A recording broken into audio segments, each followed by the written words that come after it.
Just kind leave to mention one matter, Millard. This is with pertains to Millard. Which one your microphone, sir?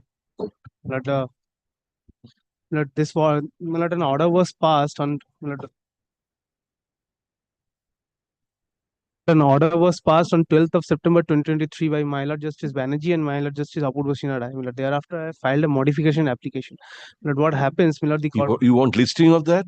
Yes, Millard, but Give it. well, the only urgency is that Millard, tomorrow the date has been fixed for demolition, Millard. So you come one day before order of 2023 Millard, and you 8th try to of, impress upon us the urgency. Millard, 8th of, Usual course এ যখন বেঞ্চটা হবে দিয়ে দেবে। Millard, you 8th know. of August they have given the notice. Next. Let's kindly to mention a matter, Millard, which your lordship was pleased to hear substantially. This bench. Yes, with this bench. Mr. Chaudhary had concluded his submissions. Ms. Orpita Shah was on the verge of concluding her submissions. Mr. Rishabh Banerjee had also already commenced. Your lordship recalls this is with regards to, Millard, an order 12 rule 6 which was dismissed. Millard, Mr. What do you want, Mr. Ghosh? It's in the list, and Millard, if any day convenient to No, first let it come in the list, you know. I'm mentioning upon notice, I'm just putting Yes. It's not yet come.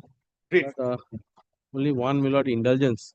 But this is with regard to Millard, my Lord. Please don't mention again, Mr. Chatterjee. We have said it will come when that bench is available. It will come. But I will not disturb. Yes.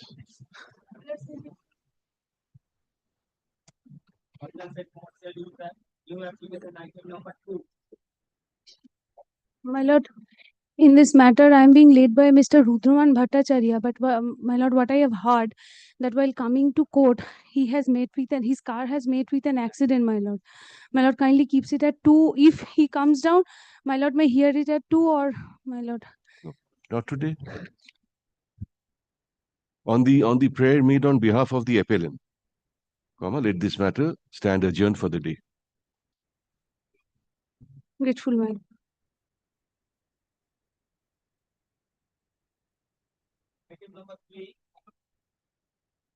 Tuta ki holo? Oh, sorry. Huh?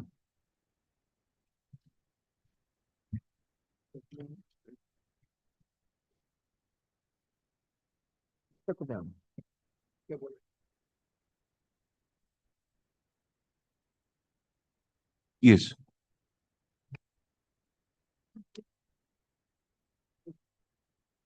You're for the appellant? I am for the appellant, my Lord.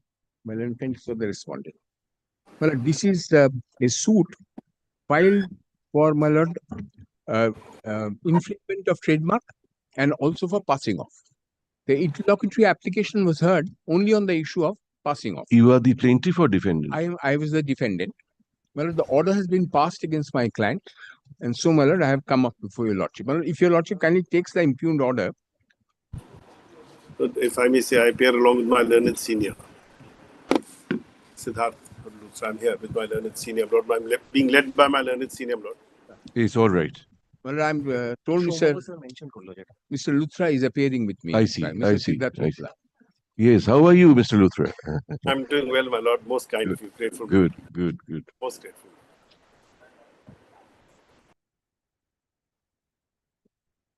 Longish order. It's a longish order, my Lord.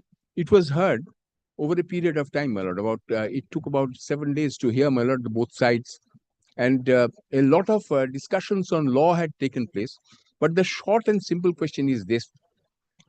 My learned friend's client, the manufacturer of battery, automotive battery, Exide.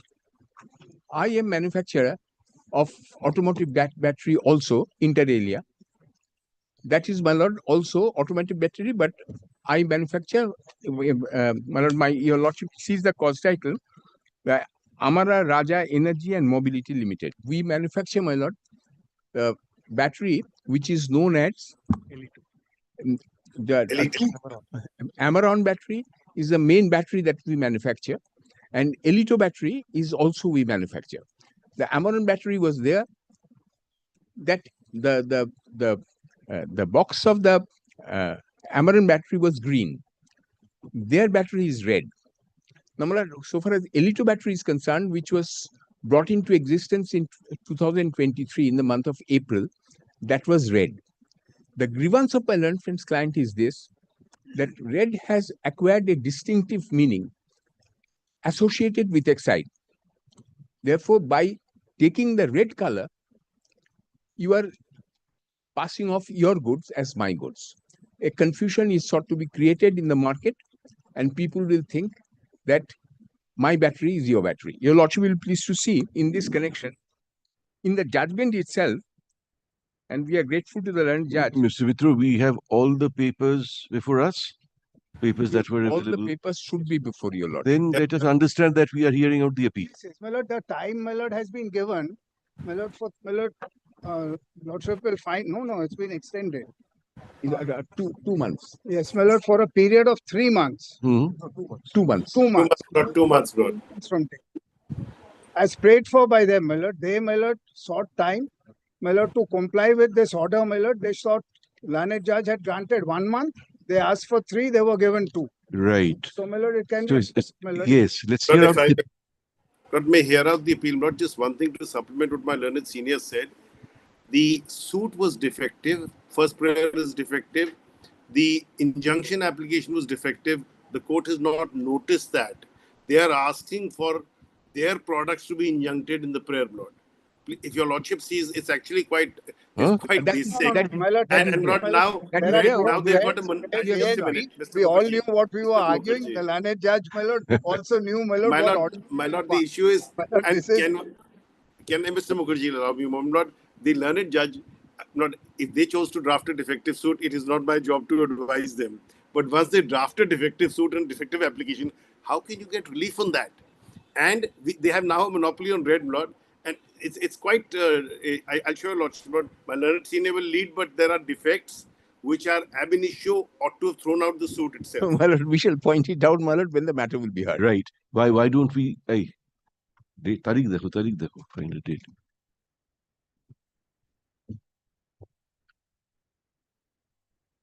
Immediately after Independence Day, next week. Kindly don't keep it on the 18th, my lord. If you have 22nd is Friday. Lord, is 21st, subject to my learned seniors. Lord, I'd like to come personally. Lord, it's been a while. Would 21st be convenient for my learned seniors and for your lordships? 21st, 21st, 22nd. 21st, Ms. 21st, Mutra is suggesting. So it will be good to have him here. It'll be my privilege, Lord. I'll have the benefit of learning from my learned seniors. Very well, my lord. That Hear will what be he my say. privilege also. 21st, কখন দেবে বলতে? ঠিক আছে। তিনটের সময় 21st or 22nd, Lord, whenever. Because 21st, my lord, is a Thursday. 22nd, my lord. 22nd is a Friday. I think that's better. 22nd, my brother will have to go to National Judicial Academy. Oh no, then that's not the. So 21st, we can give you time at 3 p.m. so that you have No, clear but one that and a is too short a time, my lord. Three. Oh, we can start. We can start. We can start. Yes, that's right. And then next week 21st. again, Very good. 21st, 21st. 21st, 3 o'clock. 3 o'clock. Grateful. Issue. This appeal is directed against a judgment and order dated July 25, 2025, whereby a learned judge of this court, the application has been disposed of GA-Com 1/2025 in IP-Com 18 of 2025, by passing an order of injunction against the defendant in the suit. Stop. Being aggrieved, the defendant is before us by way of this appeal. Stop. The action is for infringement of trademark as also passing off. OFF. Paragraph, we are told that all papers that were there before the learned single judge are available before us. Stop. Hence, we propose to hear out the appeal by consent of the parties. Paragraph lists this matter on August 21, 2025, marked 3 p.m. Grateful, Lord. Deeply obliged. My learned friends read all the papers. My lord, I haven't. My lord, kindly, my lord, preserve this right in case anything has been missed out, my lord. Yes, of course. You bring it, we'll allow it if you. There won't With be any- advance copy to them, There won't be any problem. whatever. My lord, I hope they've not annexed anything, my lord, which wasn't. My lord, I sincerely hope not. I have not checked up that. I But- believe so. This is all the record of the original site, not all the record which my learned friend Mr. Mukherjee had notice of. Is the entire record, nothing more. All right. We will not put in something which we know will be caught by his eagle eyes. But I can assure your lordship that if anything extra has been put in, I won't rely on. Very well. Thank you. You are back from the other jurisdiction. Yes. This week is again leaving. It's long weekend. No, it's not just long. Oh, I see. Longer. Longer. Longer weekend. Just don't worry. This is yours. These two I am to do. Grateful, bro. Thank you, Mr. Luthra. Grateful. I'll take your leave.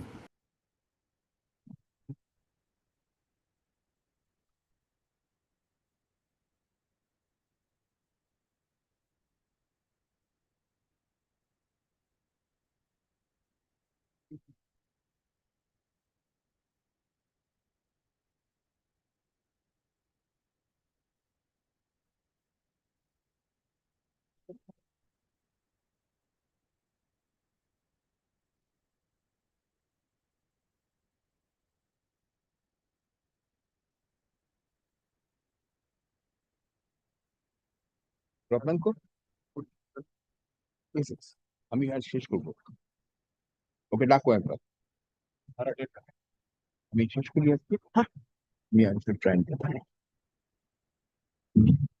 What are you conspiring? I gave him warning. I was been given a forewarning that it's good. Yeah, I shall come. He's playing the truant. Therefore, I gave him an advance notice Yes. that look, I will conclude my submissions today. Are you okay? He said yes. I think this will not take the first half. Possibly. I don't know. We don't know. No, it all depends on how long Mr. Mitra will take today, and then you will start today. I can start, but I would like to rather Then Mr. Mitra may not continue for long. Roughly 1 hour, 1 hour. definitely. Because that was, Come back after 1 hour.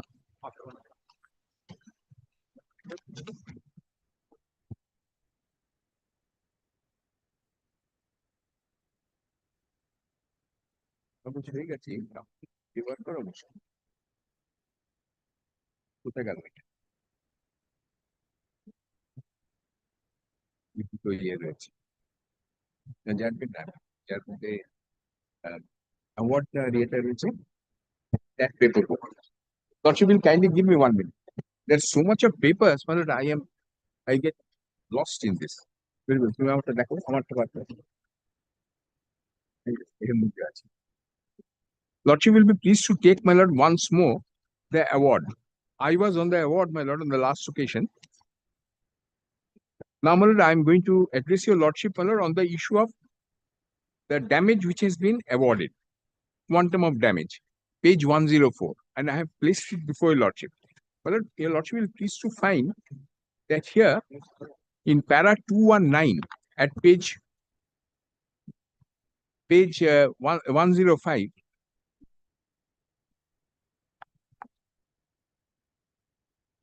the court has relied upon, my lord, 3 judgments: Salamatullah, Brijpal Singh, and MSK project in para 219 and 220, rather in 219 only. Brijpal Muhammad Salamatullah, 97, volume 3 Supreme Court cases. Brijpal Singh, 1984, 4 Supreme Court cases. Following the same principle in both judgments, 15% of the amount claimed as damages has been assessed as standard, which has been followed by the courts. Following those principles, this tribunal allows 15% of the aforesaid amount of rupees so and so. I am questioning this. This is my second point.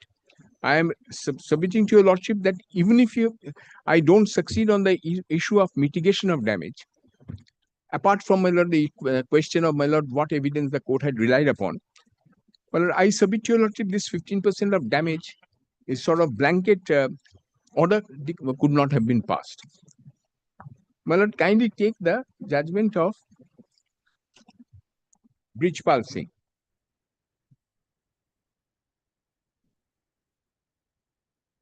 Brijpal Singh judgment now. That is 1984, earlier in point of time. So, my lord, I am showing your lordship this.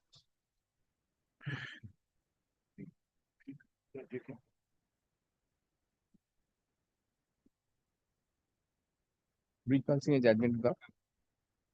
1984, 4 Supreme Court cases, page 59.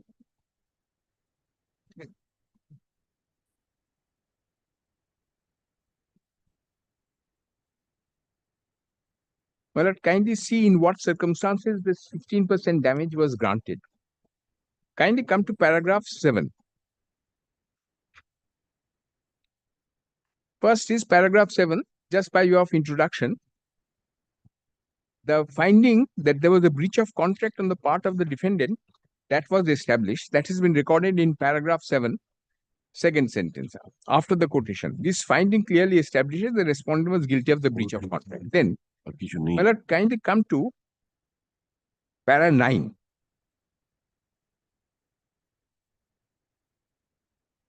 It was not disputed before us that where in a works contract, the party entrusting the work commits breach of the contract, the contractor would be entitled to claim damages for loss of profit, which he expected to earn by undertaking the works contract.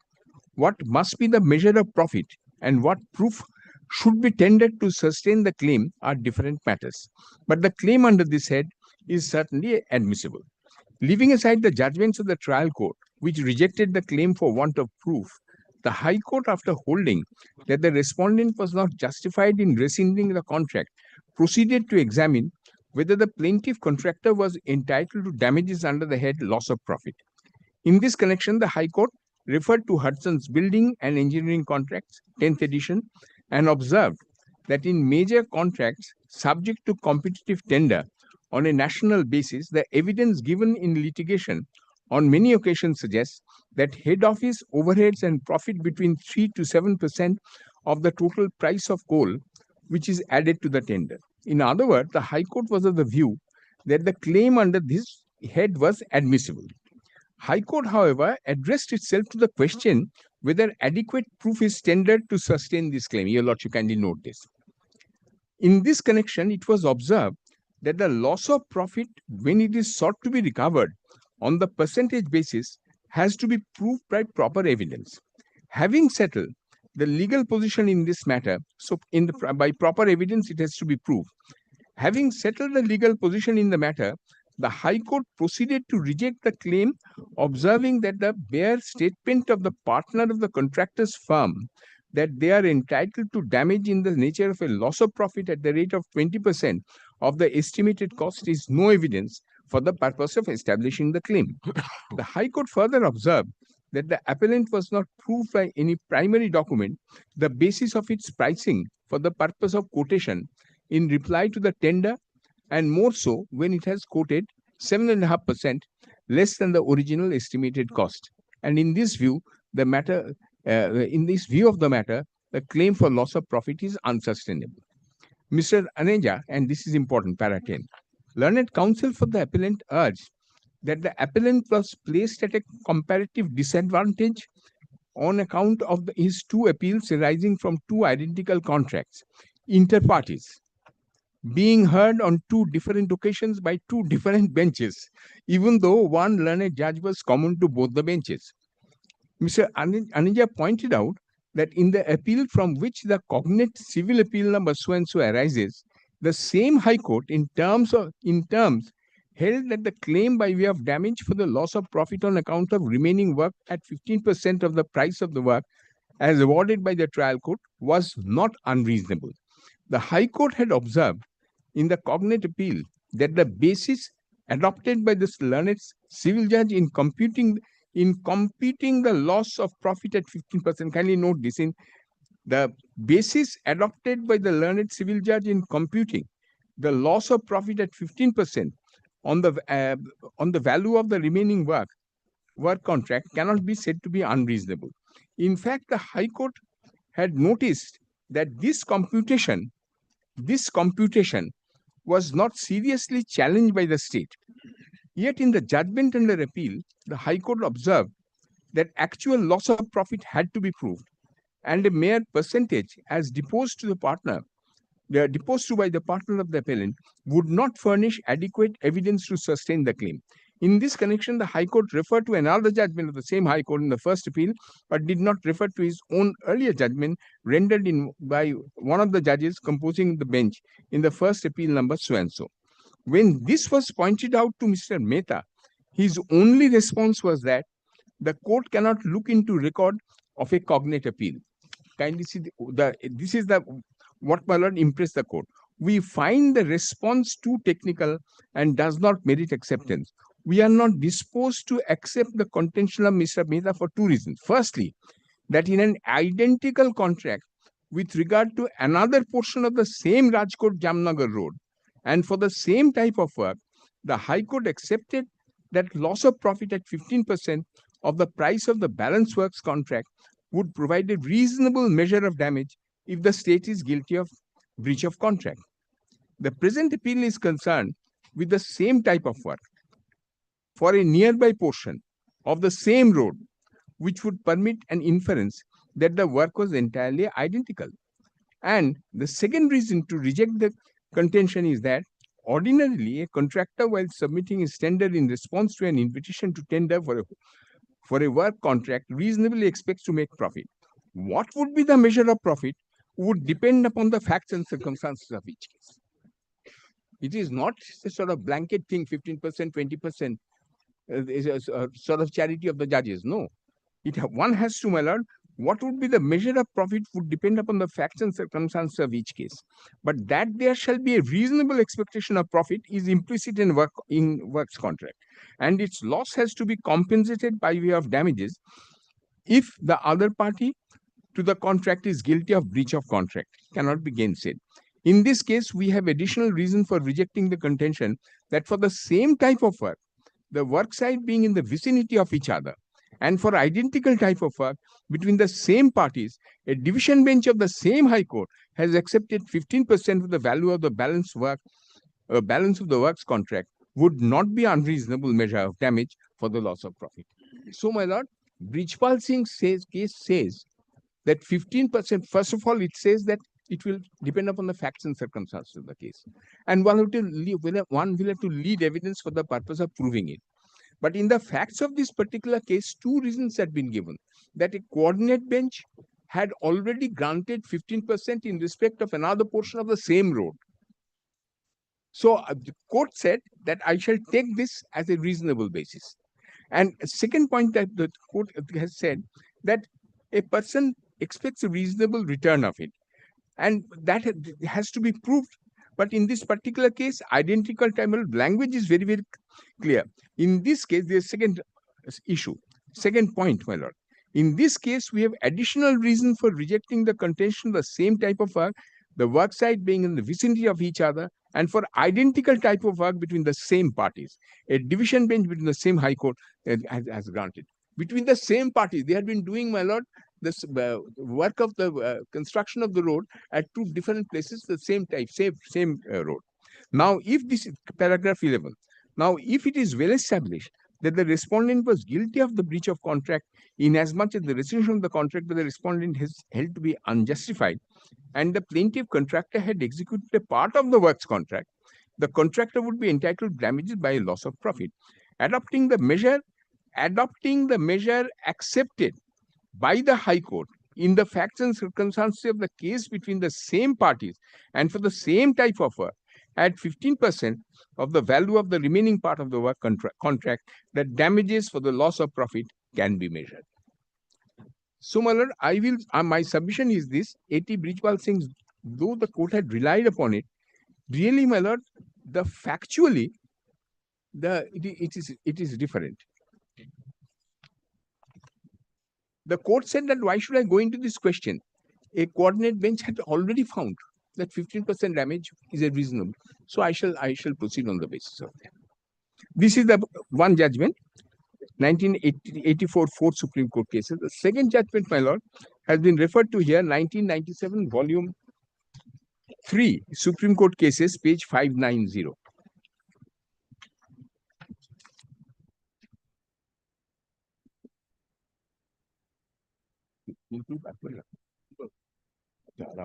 Copy the code.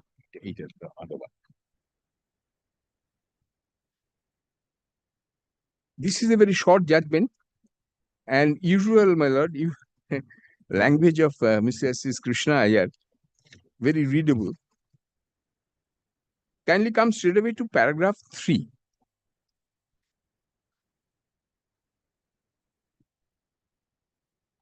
In the grounds of appeal, kindly note, this is the first point in this case, para 3.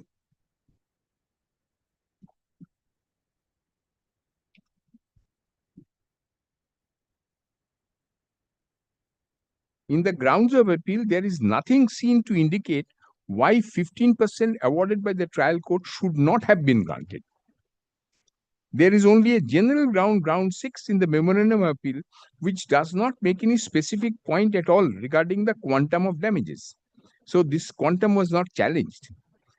It is true that Sri Parameshwar Rao, appearing for the state, has attempted to draw our attention to certain facts lying dormant in the record, warranting the reduction of the quantum of damage. But we are not inclined to investigate into the matter de novo when no ground has been raised in the memorandum of appeal in the High Court. So, my lord, this is the first distinguishing feature.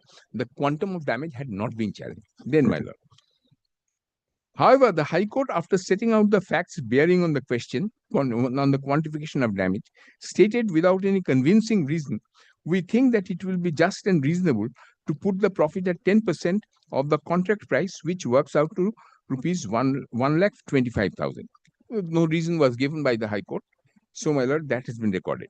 We are unable to discern any tangible material on the strength of which the High Court reduces the damage from 15% of the contract price to 10% of the contract price.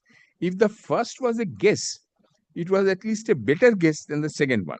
We see no justification for the appellate court to interfere with the finding of fact given by the trial court unless some reason based on some facts is traceable on the record. So, my lord, if had there been some reason based on some facts, then perhaps the court would have gone into the issue. The court said, we will not go into the issue. Then, my lord, there being none, we are constrained to set aside the judgment of the High Court in regard to assessment of damage for breach of contract. We restore the award of rupees 1,87,000. Then kindly come to the last paragraph. I think that, my lord, is really the icing on the cake. By the time we reached the concluding part of the judgment, counsel on both sides agreed that instead of making complicated calculations over small amounts, it would be better to leave the parties to big quits. Neither party will have to pay the other any amount. So that is the end of the judgment. So, what Muhammad Salamutal says, what it says is this, that this amount for 15% which was awarded by the trial court, that has not been questioned. So why should I go into this issue? Really, this is what it's. So in that perspective, my lord, this particular judgment was given. The last judgment, my lord, that has been referred to here in the same paragraph is, my lord, MSK project was the state of Rajasthan, reported in 2011, 10 Supreme Court cases, 573.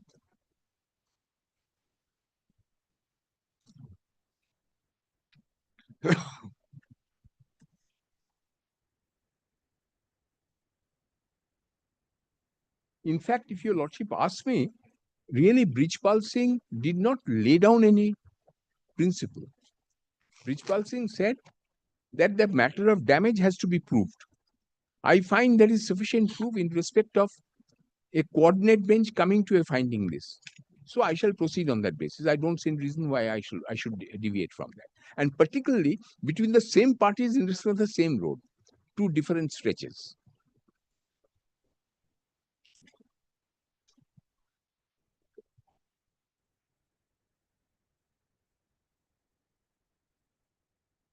Kindly, my lord, come to paragraph, this is what the court has referred. Court said this principle of breach pulsing has been approved in the case of MSK projects.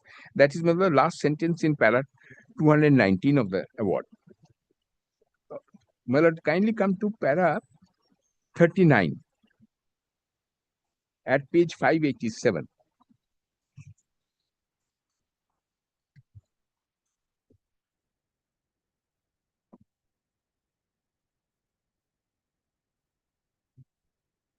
Para 38, my lord, relying upon quite a number of judgments with regard to reimbursement. And then, my lord, para 39 is with regard to damage.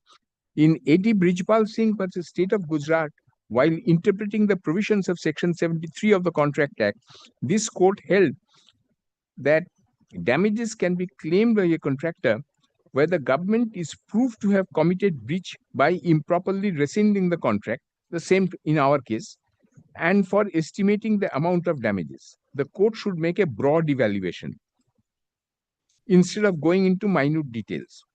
It was specifically held that where in the works contract the party entrusting the work committed breach of contract, the contractor is entitled to claim the damages for loss of profit which he expected to earn by undertaking the works contract.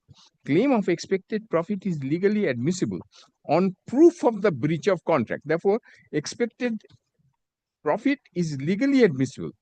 So, my lord, evidence will have to be given as to what is the expected profit by the erring party. It was further observed by the Supreme Court, para 10 was quoted, what would be the measure of profit would depend upon the facts and circumstances of each case. Again, my lord, that question comes. But that there shall be a reasonable expectation of profit is implicit in the works contract. I am not questioning that.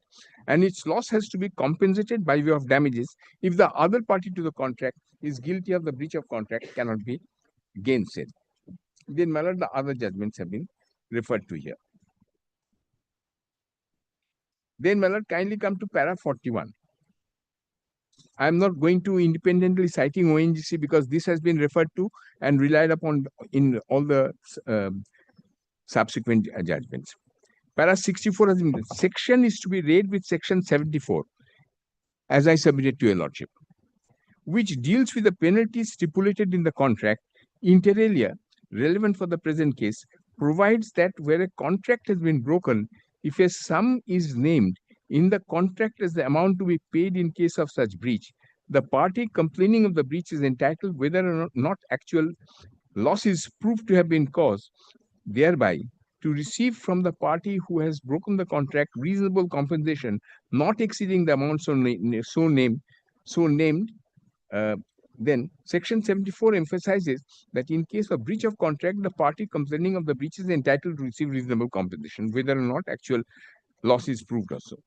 Thus, the case requires consideration in the light of the aforesaid settled legal principle.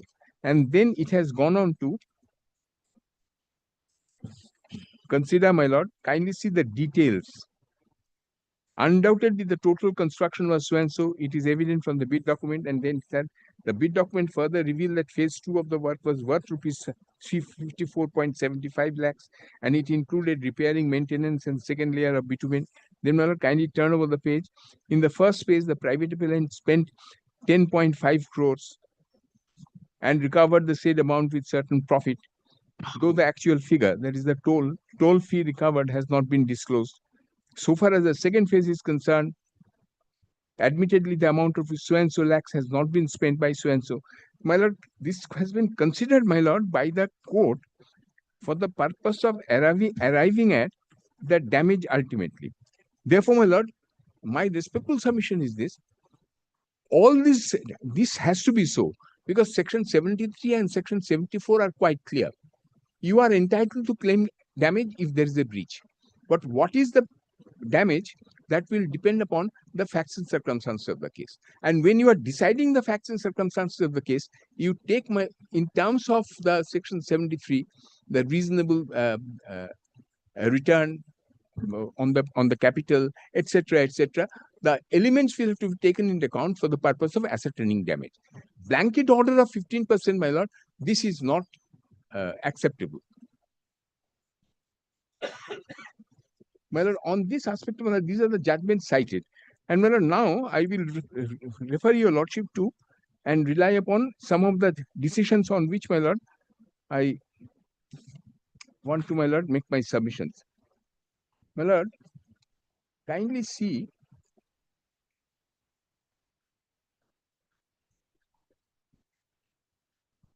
the key Koilashnath associate. Lordship will kindly give you an answer.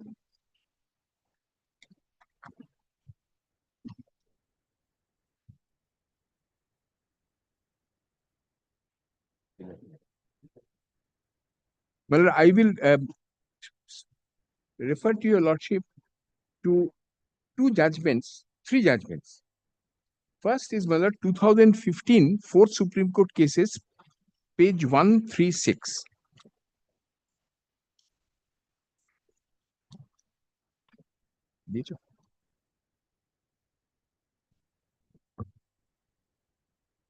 My lord, here I will request your lordship to come to this is a judgment of Justice Rohinton Nariman sitting with Justice Ranjan Gogoi. The judgment has been delivered by Justice Nariman. Lordship will kindly see the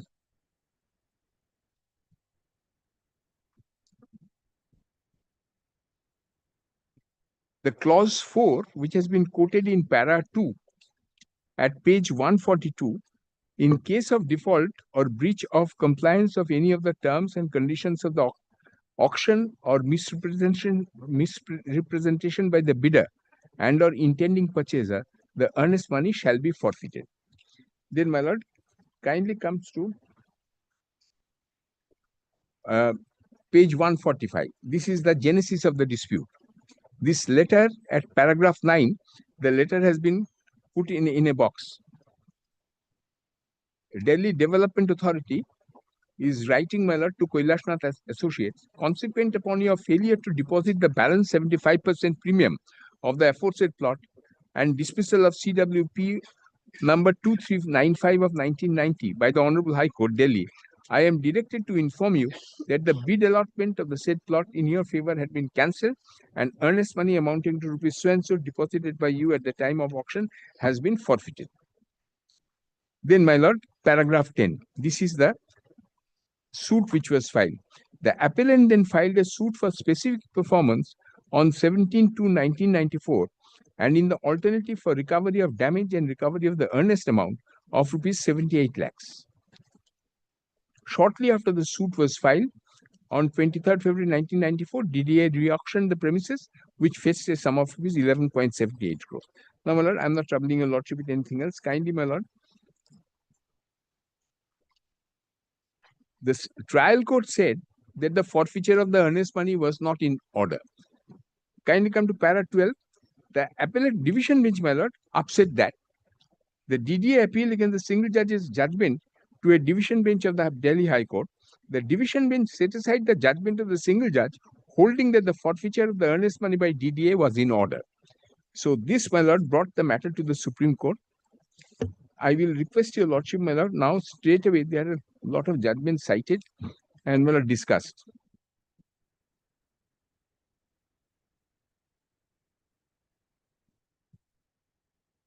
Kindly, my lord, come to para 29. Para 29. Based on the facts of this case, it would be arbitrary for DDA to forfeit the earnest money on two fundamental grounds. First, there is no breach of contract on the part of the appellant as has been held above. And second, DDA not having been put to any loss, even if DDA could insist on contractual stipulation in its favor, it would be arbitrary to allow DDA as a public authority to appropriate rupees 78 lakhs without any loss being caused. It is clear, therefore, Article 14, that the Article 14 has been invoked. Then, my lord, kindly come to para 33 at page 155. After, my lord, quoting 74, section 74, with exception and explanation, para 33. Section 74 occurs in chapter 6 of the Contract Act 1872, which reads of the consequences of breach of contract. It is in fact sandwiched between section 73 and 75, which deals with compensation for loss or damage caused by the breach of contract, and compensation for damage which a party may sustain through non-fulfillment of the contract after such party rightfully rescinds such contract. It is important to note that like section 73 and 75, compensation is payable for breach of contract under section 74 only where the damage or loss is caused by such breach. Then Fatehchand Balkis and Dash, this famous judgment, one of the leading judgments that's been quoted here. This is 1964 judgment. Your Lordship will please to come to that quotation, the last paragraph on that page, last paragraph quoting from Fatehchand. Section 74 of the Contract Act deals with the measure of damage in two classes of cases. One, where the contract names a sum to be paid in case of breach, and two, where the contract contains any other stipulation by way of penalty. We are in the present case not concerned to decide whether a covenant of forfeiture of deposit for due performance of the contract falls in the first class. The measure of damages in the case of breach of a stipulation by way of penalty is by section 74 reasonable compensation not exceeding the penalty stipulated for. In assessing the damage, well, kindly note the words, in assessing the damage, the court has, subject to the limit of penalty stipulated, jurisdiction to award such compensation as it deems reasonable, having regard to all the circumstances of the case. Jurisdiction of the court to award compensation in case of breach of contract is unqualified, except as to the maximum stipulated, but compensation has to be reasonable, and that imposes upon the court duty to award compensation according to settled principles. The section undoubtedly says that the aggrieved party is entitled to receive compensation from the party who has broken the contract, whether or not the actual damage or loss is proved to have been caused by the such breach. Thereby, it merely dispenses with the proof. That is the thing. Thereby, it merely dispenses with the proof of actual loss or damage. It does not justify the award of compensation when, in consequence of the breach, no legal injury at all has been caused. Because compensation for breach of contract can be awarded to make good loss or damage which naturally arose in the usual course of things or which the parties knew when they made the contract to be likely to result from the breach. Therefore, my lord, section 73, 74, 75 have been read together for the purpose of, my lord, formulating the principle that yes, you can mention a sum that in case of breach, this amount will be paid. But that's not the end of the matter. Nonetheless, you will have to prove your damage. And if it is found that if it is more than the amount claimed, you can't claim the more. If it is less, then you will have to claim less. You cannot get what has been mentioned in there. This is my reading of this.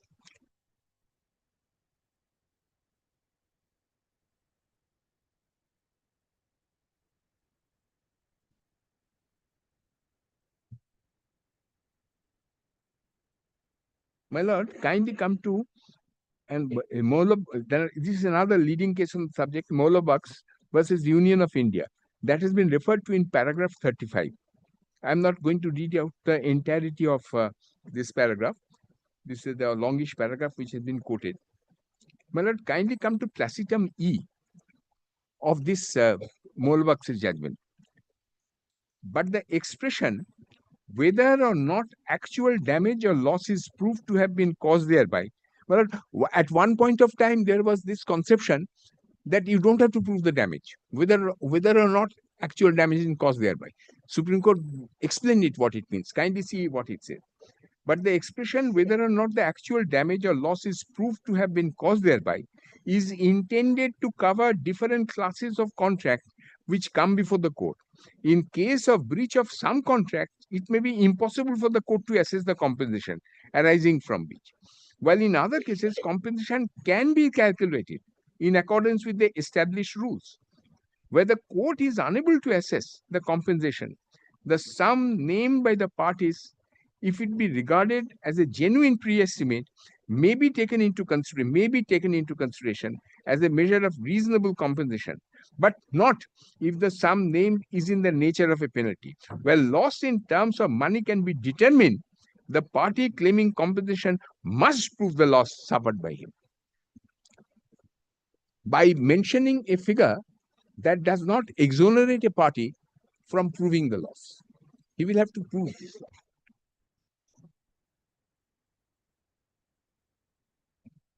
My lord, this is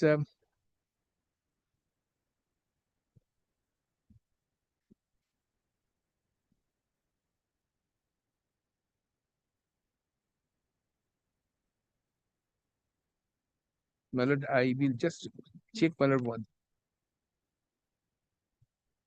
My lord, kindly come to para 43, the summing up of the entire judgment at page 162. Para 43. On a conspectus of the above authorities, the law on compensation for breach of contract under section 74 can be stated to be as follows. 43.1. Where a sum is named in a contract as liquidated amount payable by way of damage, the party complaining of the breach can receive as reasonable compensation such liquidated amount only if it is a genuine pre-estimate of damage fixed by both parties and found to be such by the court. In other cases, where a sum is named in a contract as liquidated amount payable by way of damage, only reasonable compensation can be awarded, not exceeding the amount so stated. Similarly, in cases where the amount fixed in the nature of penalty, only reasonable compensation can be awarded, not exceeding the penalty, as stated. In both cases, liquidated amount of penalty is the upper limit beyond which the court cannot grant reasonable compensation. Then 43.2. Reasonable compensation will be fixed on well-known principles that are applicable in the law of contract, which are to be found inter alia in section 73 of the Contract Act. Since section 74 awards reasonable compensation for damage or loss caused by the breach of contract, damage or loss caused is a sign, well, kindly see, damage or loss caused is sine qua non for the applicability of the section. And then, lastly, para 44. The division bench has gone wrong in principle. As has been pointed out above, there has been no breach of contract by the appellant. Further, we cannot accept the view of the division bench that the fact that DDA made a profit from re-auction is irrelevant, as that would fly in the face of the most basic principle of the award of damage, namely that compensation can only be given for damage or loss suffered. If damage or loss is not suffered, the law does not provide for a windfall. This is the concept of windfall where it has come. The law does not provide for a windfall. My lord, this is, I am not to unnecessarily multiply the decision, but there are one or two decisions, my lord, of the Supreme Court, which are quite, I should say, an eye-opener in that sense of the term. My lord, over and over again, the section 73, section 74, section 75 had come up for consideration and had been, my lord, decided. My lord, the judgment which I want to cite before Lordship has been reported in 2024 two Supreme Court cases, page 375. Batley boy.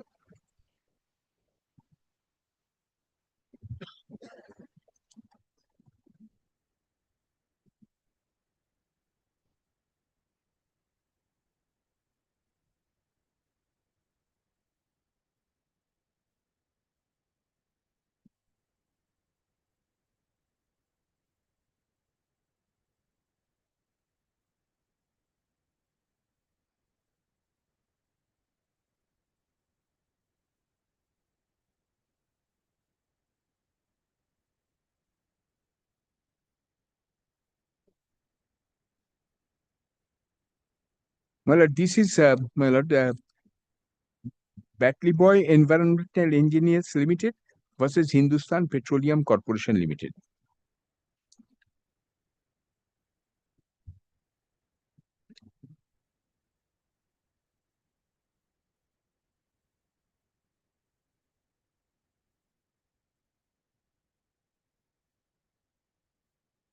My lord, in this judgment, my lord, McDermott has been quoted, so I am not independently citing that. I shall just indicate to your lordship how, my lord, I had the occasion to appear in that particular matter in the Supreme Court. Mr. Deepankar Gupta was appearing as the Solicitor General against me. Yes, and of course I lost, and for good reasons, before the bench of which presided over by Mr. S.B. Sinha. So detailed argument were made for days together.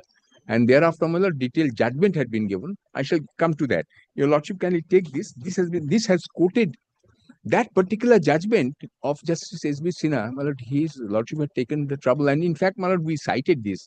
We cited Hudson. We cited, my lord, Emden. We cited some other book. And then, my lord, how the damage is to be assessed. Court went into the matter and, my lord, assessed the damage. On building contract. In the building contract. This is Byrne Standard and McDermott. My lord, kindly come to paragraph 8 straight away. This is a thick judgment. I don't want to trouble your lordship with the entirety of it. Kindly come to para 8. You may reference to my DHito. The second patent error relates to computation and award of 10% of the contract value toward the loss of overheads and another 10% towards loss of profits oblique profitability. The two amounts have been quantified at 78,68,000 each. Thus, 1,57,37,666 has been awarded and held as payable by HPCL to BEAL. The award is deficient. Being completely silent as to the method and the manner in which the arbitral tribunal has computed the figure. I am very strongly denying the award is deficient, being completely silent as to the method and manner in which the arbitral tribunal has computed the figure. My lord, I am submitting to your lordship, my lord, in the present case also, the award is deficient, being completely silent as to how 15% has been granted. 20% claim, 15% granted. Therefore, it leaves us and the parties to wonder the basis for awarding and computing the amount. We are not commenting or examining the merits of the computation, but complete absence of any justification and reason to allow the claim and quantification of the sum awarded. This is what is being criticized. Then, my lord, he said we shall subsequently examine the chart submitted by BEAL. Then, my lord, kindly come to the factual positions have been considered in the next few paragraphs. Kindly come to para 14. This is the judgment I was referring, your lordship. And kindly see para 13. Brijpal Singh has been referred to. Para 13. McDermott and Brijpal Singh. Paragraph 14. In McDermott International, this court has referred to various methods. This judgment. Kindly give me 1 second. I shall get this particular judgment for your lordship's convenience. This is, my lord, 2011, I think. So far I recall, that's the time when I went there. This is, my lord, McDermott is 2006-11 SCC. 2006, quite some time back. 20 years gone by. 20 years. How time flies. ওটা নিয়ে শোনা তোমার কাছে আছে এটা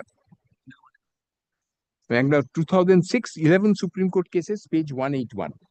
ওটা বাংলা বিপ্লব থেকে নিয়ে বলুন না এই জাজেস লাইব্রেরি থেকে আনো না 2006-11 SCC 2006-11 Supreme Court cases জানো ছেড়ে দিন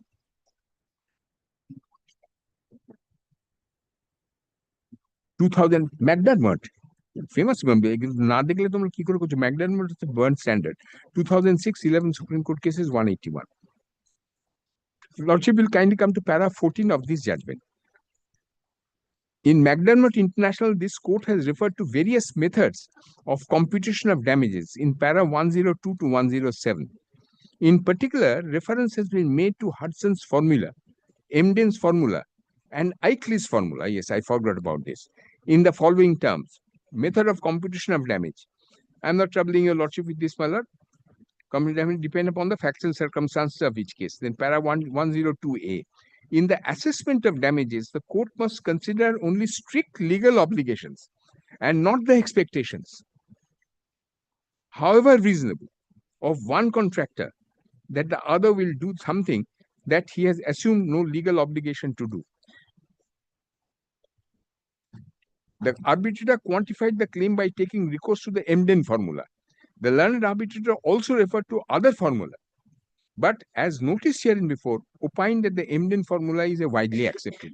So, my lord, the arbitrator in that case, that's in international arbitration, in which, my lord, exhaustive evidence was given on damages, relying upon this Emden's formula, Hudson's formula, Eichley's formula, and thereafter this amount. Really, my lord, I found it very difficult to put a teeth in that particular award.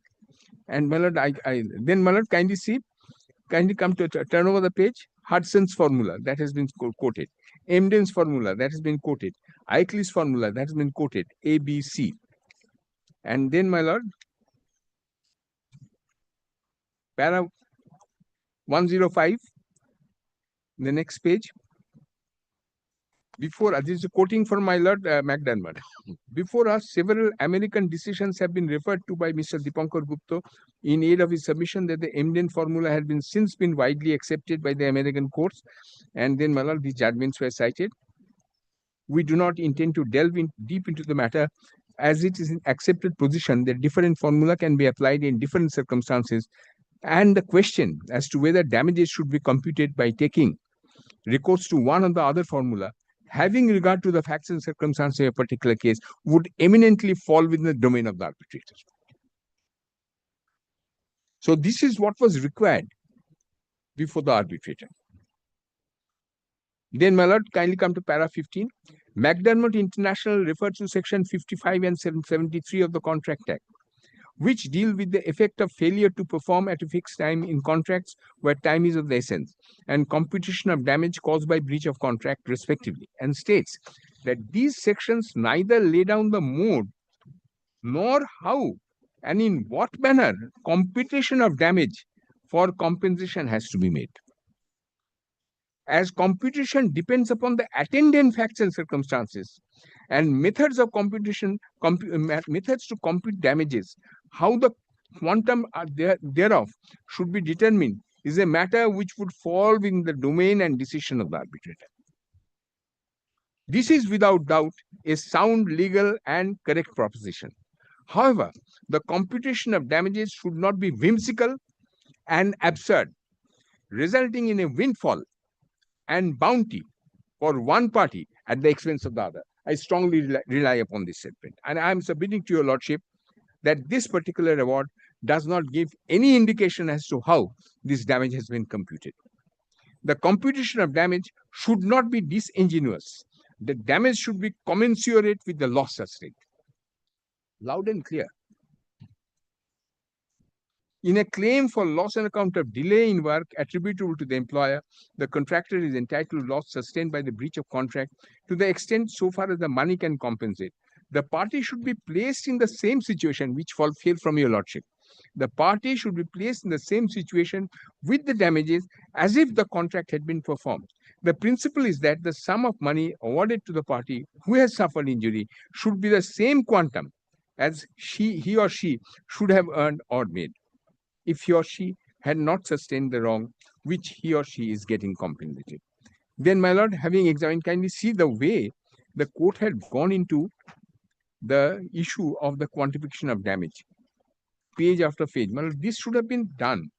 And then your lordship will please to come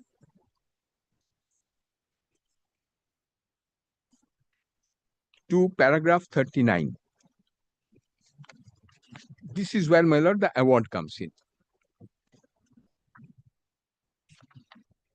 Para 39. The expression public policy under section 34 of the Arbitration and Conciliation Act is capable of both wide and narrow interpretation. Taking a broader interpretation, this court in ONGC Limited and SAW Pipes held that the legislative intent was not to uphold an award if it is in contravention of the provisions of an enactment, since it would be contrary to the basic concept of justice. The concept of public policy connotes a matter which concerns public good and public interest. An award which is patently in violation of statutory provisions cannot be held to be in public interest. Thus, expanding on the scope and expanse of the jurisdiction of the court under Section 34 of the Arbitration and Conciliation Act, it was held that an award can be set aside if it is contrary to fundamental policy of Indian law, interest of India, justice or morality. In addition, if it is patently illegal. Nevertheless, the decision of Sophives hold that mere error of fact or law in reaching the conclusion on the disputed question will not give jurisdiction to the court to interfere. However, this will depend on three aspects. Whether the reference was made in general terms, my lord, this will not apply to our case. Then, my lord, kindly come to para 41. In 2006, this court in McDermott International, INC, despite following the ratio of Sophives, made succinct observations regarding the restrictive role of courts in the post-award interference. In addition to the three grounds introduced in Renusagar Power, as noticed above, an additional ground of patent illegality was introduced in Sophives Limited for exercise of the court's jurisdiction in setting aside the arbitral award. This court in McDermott International held that patent illegality must be such which goes to the root of the matter. The public policy violation should be so unfair and unreasonable as to shock the conscience of the court. Arbitrator, where he or she acts contrary to or beyond the express law of contract or grants relief, such awards fall within purview of Section 34 of the Act. Further, what would constitute public policy is a matter dependent upon the nature of transaction and the statute, pleadings of the party, and the material brought before the court would be relevant to enable the court to judge what is public good and what is public interest. So the pleading of the parties was not taken note of here. And my lord, what was brought before the court by way of evidence, that was also not taken note of at a relevant point. So this must be distinguished from public policy in particular ground. My lord, this is what I wanted to submit on this. Oh, sorry. Well, para 44. Para 44 and 45, and then this judgment is.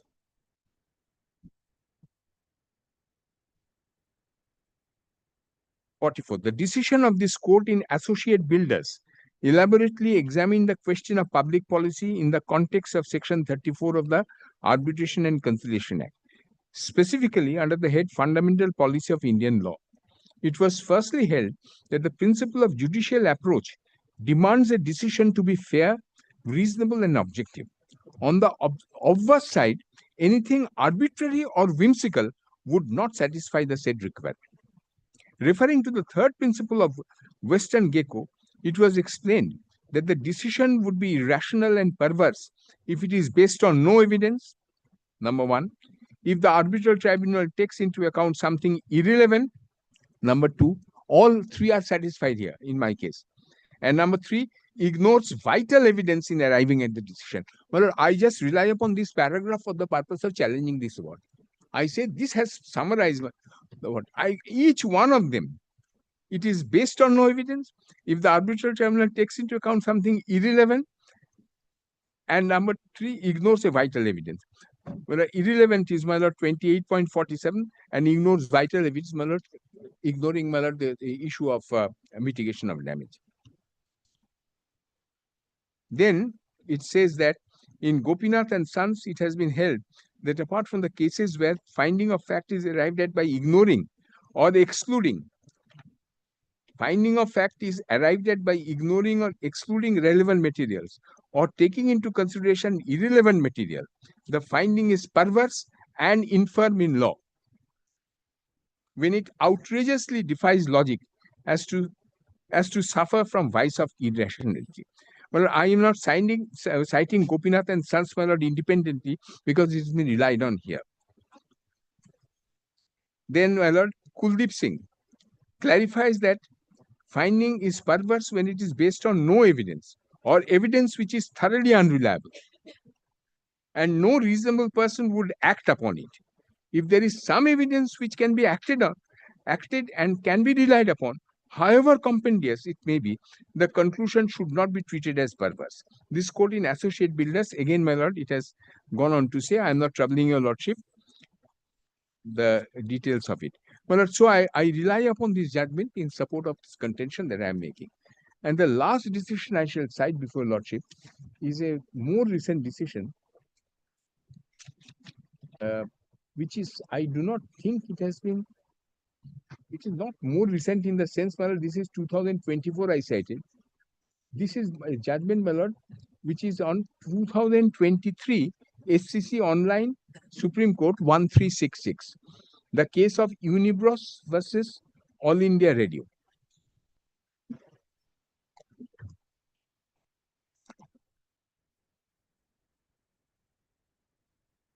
I shall give a copy to my learned friend on this. Here, my lord, this is a judgment of Mrs. Ravindra Bhatt and Mrs. Dipankar Datta. Justice Dipankar Datta delivered the judgment. And since it is on an issue of damage, my lord, I am relying upon this.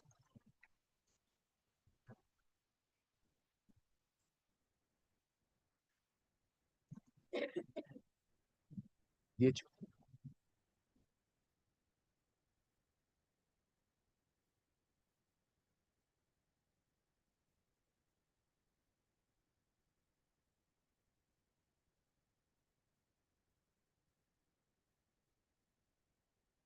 Well, at para 15. Now, first of all, kindly see that in para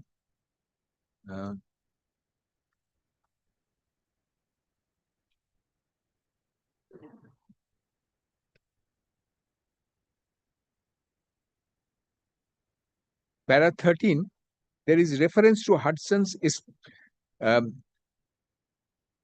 buildings contract. Your lordship sees, my lord, para this on the assessment of damage. It says, having read the second award, we have no hesitation to hold that it fares no better than the first award, for it is equally in conflict with the public policy of India. We have noticed from the order dated so and so, and then, my lord, it has gone on to it. And then in the middle of that paragraph, vitiating the intercontract, he then referred to Hudson's espousal of fundamental breach of contract, which according to him was the standard in all engineering contracts. It is elementary, though it has to be restated that the judicial decision. Well, I'll kindly come to para 14. It is elementary, though it has to be restated, that a judicial decision of a superior court, which is binding on an inferior court, has to be accepted with grace by the inferior court, notwithstanding that the decision of the superior court may not be palatable to the inferior court. This principle of ex proprio vigore would be applicable to the arbitrator and a multi-member arbitral tribunal as well, particularly when it is faced with judicial decisions either under Section 34 or Section 37 of the Act ordering limited remand. I am not troubling your lordship. Then, my lord, para 15. Considering the aforesaid reasons, even though little else remains to be decided, we would like to briefly address the appellant's claim of loss of profit. In Bharat Coking Coal, this court reaffirmed, well, Bharat Coking Coal versus L.K. Ahuja, the one I cited before lordship. This court reaffirmed the principle that a claim for such loss of profit will only be considered when supported by adequate evidence. It was observed that it is not unusual for the contractors to claim loss of profit arising out of diminution in turnover on account of delay in the matter of completion of the work. What he should establish in such situation is that he had received the amount due under the contract, that had he received the amount due under the contract, he would have utilized the same for some other business in which he could have earned profit. Unless such a plea is raised and established, the claim for loss of profits could not have been granted. In this case, no such material is available on record. In the absence of any evidence, the arbitrator could not have awarded the same. I have placed this paragraph, my lord, when citing this judgment. Then to support a claim for loss of profit, para 16, this is what Supreme Court says in this judgment. To support a claim for loss of profit arising from a delayed contract or missed opportunities from other available contract that the appellant could have earned elsewhere by taking up any, it becomes imperative for the claimant to substantiate the presence of a viable opportunity through compelling evidence. This evidence should convincingly demonstrate that he had the contract, that had the contract been executed promptly, the contractor could have secured supplementary profits utilizing its existing resources elsewhere. My lord, this is what it says is, my lord, the really the basis of this judgment is this, that when you are claiming damage, you just cannot claim a sort of blanket amount. You will have to give this compelling evidence. Compelling evidence has to be, my lord, given, adduced. One might ask, what would be the nature and quality of such evidence? In our opinion, it will be contingent upon the facts and circumstances of each case. However, it may generally include independent contemporaneous evidence, such as the other potential projects that the contractor had in the pipeline could have been undertaken if not for the delays, the total number of tendering opportunities that the contractor received and declined owing to the prolongation of the contract, financial statements, or any clauses in the contract relating to delays, extension of time, and compensation for the loss of profit. While this list is not exhaustive and may include any other piece of evidence that the court may find relevant, what is cut and dried is that in adjudging the claim towards loss of profits, the court may not make a guess in the dark. The credibility of the evidence, therefore, is the evidence of credibility in such claim. So, my lord, I am submitting to your lordship that in the facts of the instant case, when I laid some evidence, either you take it or you leave it, but you should consider it. And then you can say that, no, I don't rely upon this. These are not reliable evidence, or these evidence do not justify the facts of the case in the facts of the circumstance. Something like that should have been said. But you just cannot say, I will not look into the evidence because you have not pleaded into the pleadings. This is what it says. I say that that's a grave error. Then, my lord, para 18. Hudson's formula, while attained acceptability and is well understood in trade, does not, however, apply in a vacuum. Hudson's formula, as well as other methods used to calculate claims for loss of off-site overheads and profits, do not directly measure the contractor's exact cost. Instead, they provide an estimate of the losses of the contractor that he may have suffered. While these formulas are helpful when needed, they alone cannot prove the contractor's loss of profit.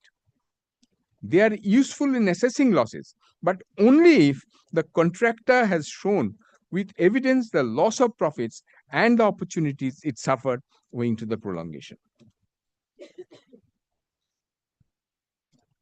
And, my lord, in the paragraph 19, it summarizes the law.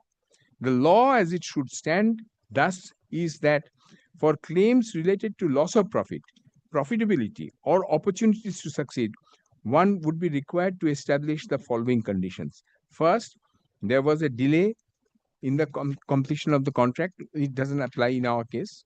Our case was a breach of contract. Second, such delay is not attributable to the claimant, doesn't apply.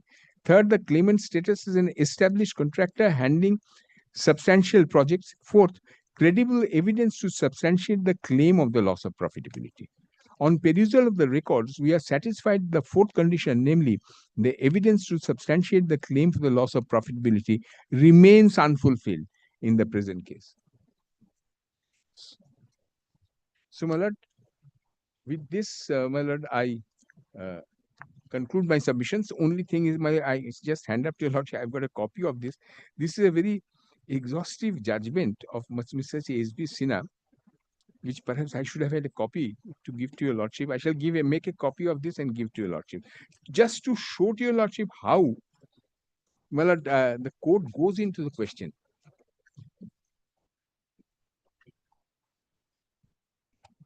Well, I shall hand up my copy. Your lordship is good.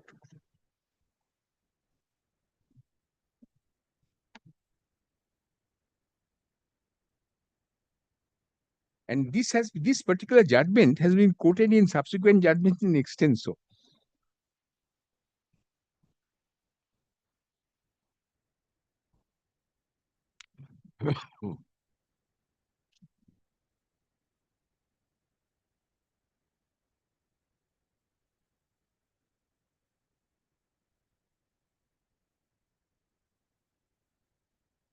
Yeah, my lord.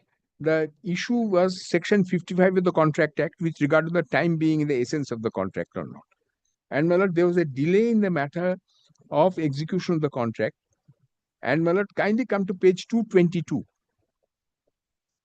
and see, my lord, how extensively method of computation of damage. And then, my lord, the court has gone into para 102, 102A, 103. A, B, evidence form first is Hudson, second is Emden, third is Ickley, then actual loss determination of, that is para 108.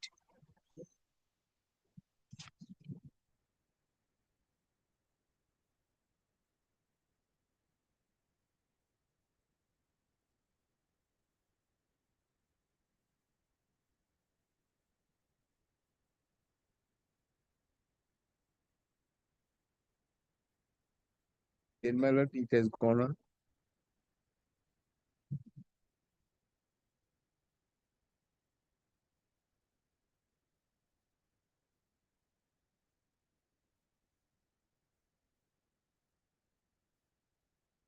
My lord, method of measurement, para 123 onwards.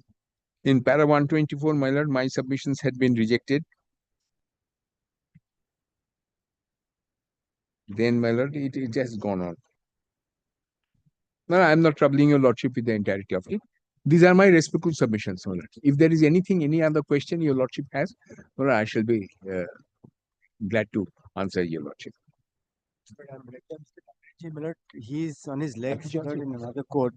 If it, my lord, commences to your lordship, my lord, I can begin my submissions, and then, my lord, Mr. Banerjee will be taking over in maybe 5-10 minutes.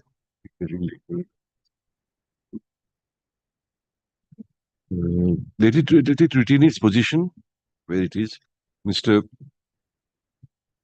Joyanto Kumar Mitro, Commander Senior Advocate, representing the appellant, concludes his opening submission. Paragraph as requested by Maina, is requested on behalf of the respondent, comma. Let this matter when? Tomorrow, day after tomorrow, when? We need some time, my lord, For what? my lord, to get my senior ready, my lord. What are you saying? Friday. Oh, Friday chuti. Friday is By default, you get next Monday. Will it be next Wednesday, 20th? No, this is commercial. Either Friday or Monday. The Friday is a holiday, so you get the whole week. Will it be 22nd then, my lord? Why are you so choosy about the dates? No, Friday, because your lordship said after Monday it will be Friday. That's why, my lord, I thought. No, 18. Monday, my lord, my senior is in some difficulty, my lord. That's why I was praying for any other day, my lord. 19th? Very Appellate well. side এর পর তো ইয়ে হবে যদি শেষ হয়ে যায়। Oh. When is he available again? After Monday, my lord, any day, my lord. Could it be Wednesday? Let it be on the 19th. 20th? Huh? 19th. It is unlikely to be taken up on the 19th, but let it be in the list, comma, retaining its position. Grateful, my lord.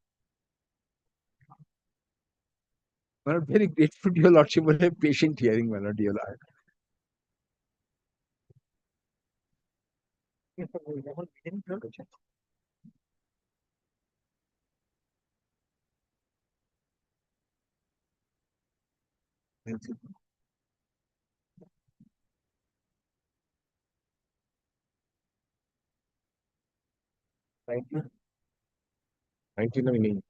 will be listed on the 19th, won't be taken up because it's appellate side day. So in all probability, it will be taken up, On 22nd. yes, 22nd. Mullah, 19, Mullah, I may have some a little difficulty in the morning. 20th করে দাও, 20th. 19 না করে 20 I'm so grateful. Thank you, sir.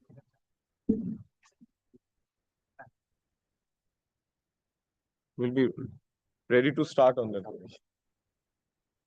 If you want, you can start today. We have no problem. He wanted accommodation. He said he will start, he will come and take over. We said no relay. No. No. Mullah, You would rather come back.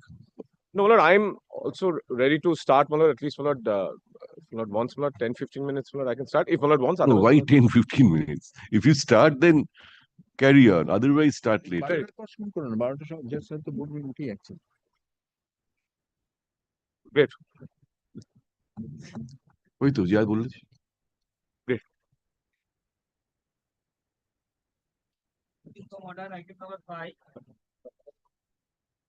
Lord, I am opposing this, Lord. 5, Lord. Appellant নেই। Lord, Hakina Dogan. They have been taking, I'm not, they have been taking adjournments, Lord. First call, Mr. Banerjee, we'll pass it over. Very You know the formula. Second call, if they are not there, as they say in Bengali, Ghochang Fu. Go that side and start your next matter. Konta. Next matter. Let him go that side and start the next matter. I'm going to oppose. He's enjoying a stay. Let him. No, Lord. Lord, this, Lord, kindly, Lord, take it up some other day, Lord. As you say, both of you agree. Lord, this, Lord, I have to, Lord. This is that all the artists and all the lyricists and musicians, Indian Performing Rights Society, our royalties are all due. No, all, Lord, everything in Lord is protected, Lord, because by orders of court, Lord, we are without prejudice, Lord, to our rights, Lord, as putting in. Takes the last order, my lord. On the last day also, my lord, time was taken. My lord, there is some. This is quite a heavy matter, my lord. I will take some time, my lord. I'm also being led by Mr. Mukherjee. I'll tell my lord, this is, my lord, the issue, my lord, whether, my lord, the sound recording. We are hearing another matter where Mr. Bachawat is addressing us. He's appealing for Indian Yes, my lord. Performing Rights. Performing Rights Society Limited. My lord, for quality. It's an issue, my lord, which is, my lord, all over. They are agreed. Bombay, my lord, is pending, my lord, Delhi, it's pending. Both places, my lord, they suffered an injunction. They've only preferred an appeal. My lord, kindly see the last order. They have taken time, yes, last occasion. Arey, actually, August mashe kora ko, little. When is Mr. Banerjee, you are enjoying an interim order? My lord, interim order on condition. My lord, we are depositing, my lord, whatever, my lord, is without prejudice, my lord, is being deposited. Already, my lord, I think. Anyway, they want it to be heard. So Very well, very well. They want the money in our hands. tell us when you will do it. My lord, immediately after, my lord, that 25th, starting 25th week, my lord, any, my lord, ache, Do it on the 25th itself. 20th, It's a Monday. my lord, 25th Monday, my lord, 20 after. I'm sorry, just give me, my lord, 27th. 27th, my lord, if it's possible, my lord, will be. Again, 27th is a non-commercial day. My lord, then, my lord, 20.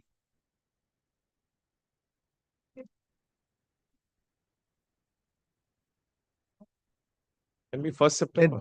Then liberty to withdraw at least. After all, we need the money. That has to be, my lord. The artists and Then the 29th is a Friday. 29th, I mean, the 25th, is it there? 25th? 25th, Lord, it'll be 25th. Yeah, we'll start. 25th.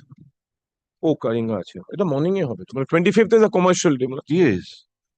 It's the first thing in the morning.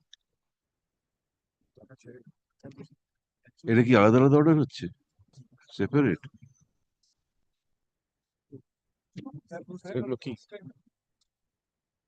25th, my lord, we'll start. Best For day. the appellant in all three matters. Best day to start, my lord, 25th will be there. Yes, yes. He'll be very young though. Yes.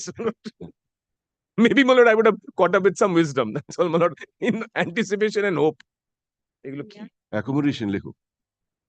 Accommodation is prayed for on behalf of the appellant. Paragraph. The respondent makes a grievance that they are suffering, that it is suffering an interim order. Paragraph. Let this matter be listed again on August 25, 2025, retaining its position. Stop. It is understood that the matter will be heard on that date. My lord, and my lord, we file, my lord, our affidavits of compliances, my lord, because we were, my lord, to put in, my lord, that amount. We've all served. We've all served. Paragraph. Affidavits of compliance filed. In court today be kept with the record. I'm grateful. This is a list if they want to refer. No, এটা দরকার নেই, এটা আমরা দেব। Same order in 678. Yes. Same order, 678.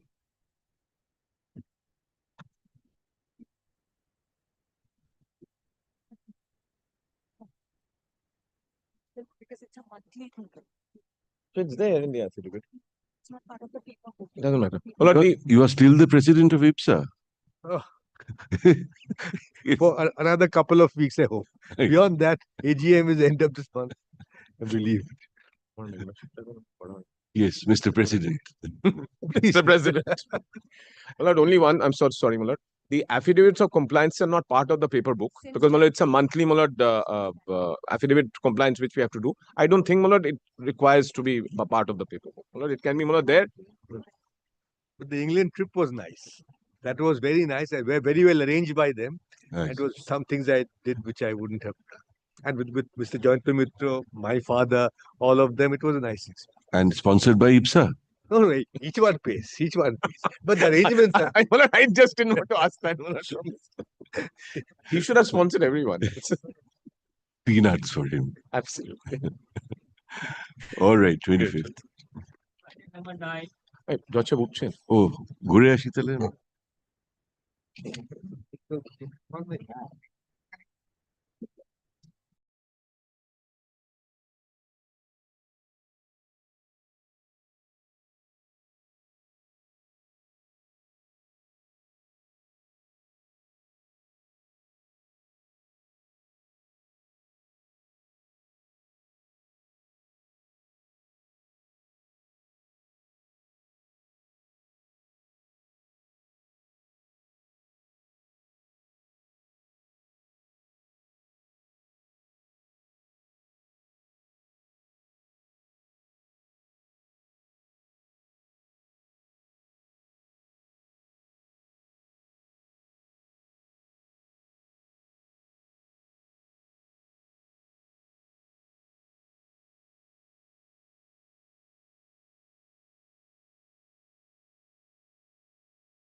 Well, I'm appearing for the appellant. And for the respondent, my lord, this is that service tax shoot arbitration matter where the award was in my learned friend's client's favor. We preferred a 34, my lord. The award was set aside. Now he's in appeal. Regarding that reverse charge mechanism. Reverse charge mechanism and the service tax, whether my lord, the service tax was included in the rate or not. Oh, My lord, the three notifications basically and the show cause notice.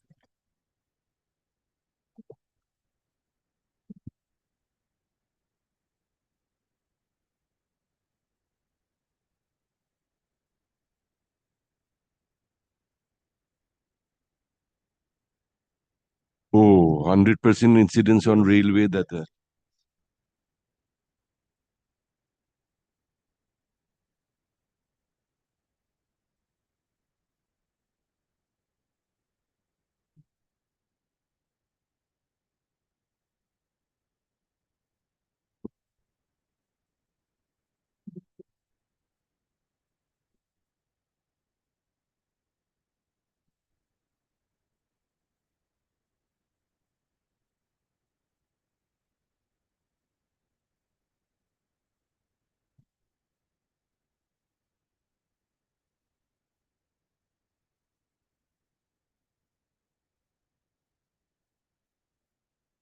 But your lordship, my lord, would straightway, my lord, on the last day, my lord, the notifications, some of them were shown. Now, my lord, the show cause notice, my lord, which my learned friend was referring to, which he said that the show cause notice by itself would show that the railways had no obligation to pay the service tax or reimburse the service tax to the service provider. Now, my lord, if your lordship takes the show cause notice once, my lord, which is at volume 3, my lord, page 315. 94 Isn't page 94 also show cause It's notice? also the same, my lord. Volume 1 tada, one. In fact, that is incomplete. Oh, volume 1 is incomplete. At page 94, show cause notice is incomplete. Oh, tare da hoy. Volume 3 page 315.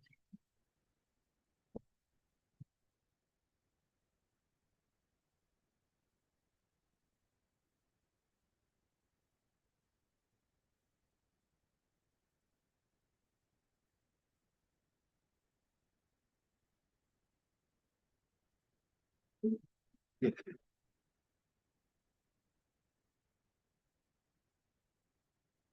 When your lordship comes to my lord 315A, my lord.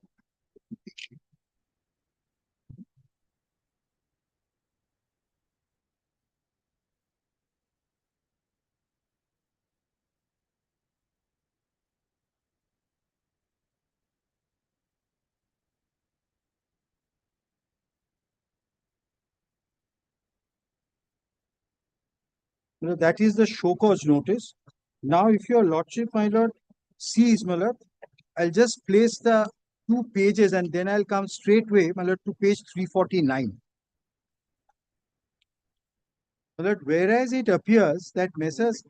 315A, whereas it appears that Messrs. AB Enterprise of India, North such and such, holder of service tax registration for the purpose of undertaking the activity of business support, works contract service, and manpower recruitment for supply service, have contravened the provision of Section 68 of the Finance Act 1994, read with Section 66 and Section 66B, Section 95 and all of them, inasmuch as they fail to pay service tax amounting to 51 crore 68 one amounting to 1 crore, that 5 is. 68 lakh 40 such and such, education cess of such, and secondary and higher education amounting to such. Well, Swash Bharat cess amounting to 2 lakh 30 674, Krishi Kalyan cess amounting to totaling to 1 crore 74 lakh 61,086 only in respect of the taxable service, namely manpower recruitment or supply service rendered by them during the year 2012, 2007, December 2016 of financial year such and such, thus rendering the said amount 316A, my lord, as demandable and recoverable from therein, such and such. Now, my lord, your lordship sees, my lord, the brief fact of the case, where it lays down, my lord, if your lordship comes to, my lord, page 317A, 1.4.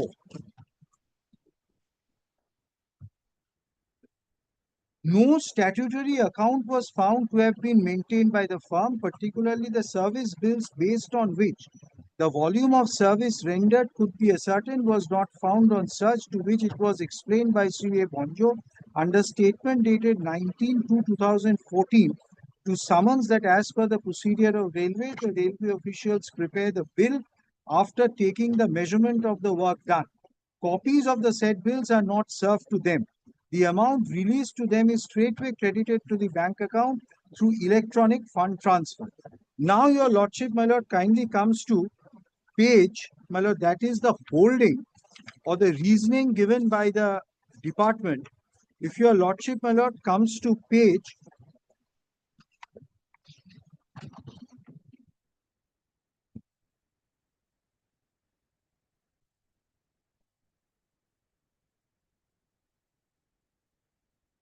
349.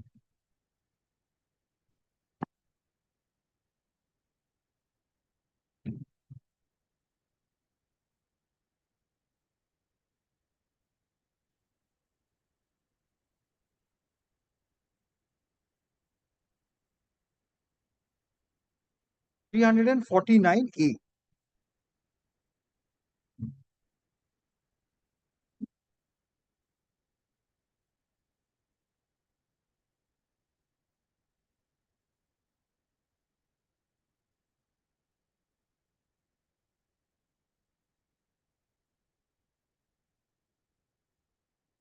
2.12.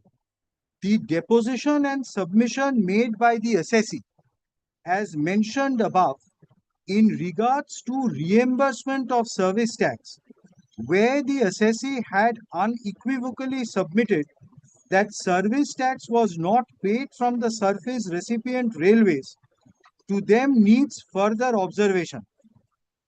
It is seen that the assessee had continuously charged service tax.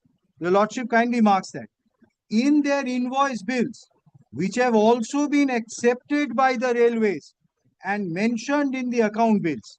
In this regard, railways cannot deny its responsibility to reimburse service tax component to the vendor when the vendor submits those extra payment in their bills and the service recipient railways accept those invoice bills. The escorting jobs of the bedroll distribution in AC coaches is an essential service that is being provided in all trains to the passengers of AC coaches by Indian Railways, and hence it can be inferred that cost of this service is included into the e-ticket that are purchased by a passenger. What is this a part of this clause, para 2. This is the show cause notice. Oh, this is part of Yes. show cause.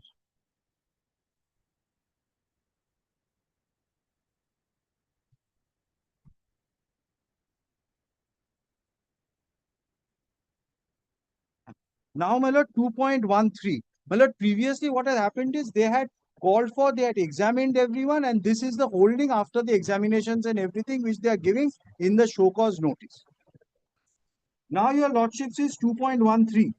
From the terms and conditions part of the tender contract, such and such, on escorting job signed between Senior Divisional Electrical Manager Shatragachi, who was the person who was responsible for issuing the tender and for the accounts part, and Messrs. AB Enterprises, which is the underlying issue in not paying of service tax liability and thus charging of extra to railways.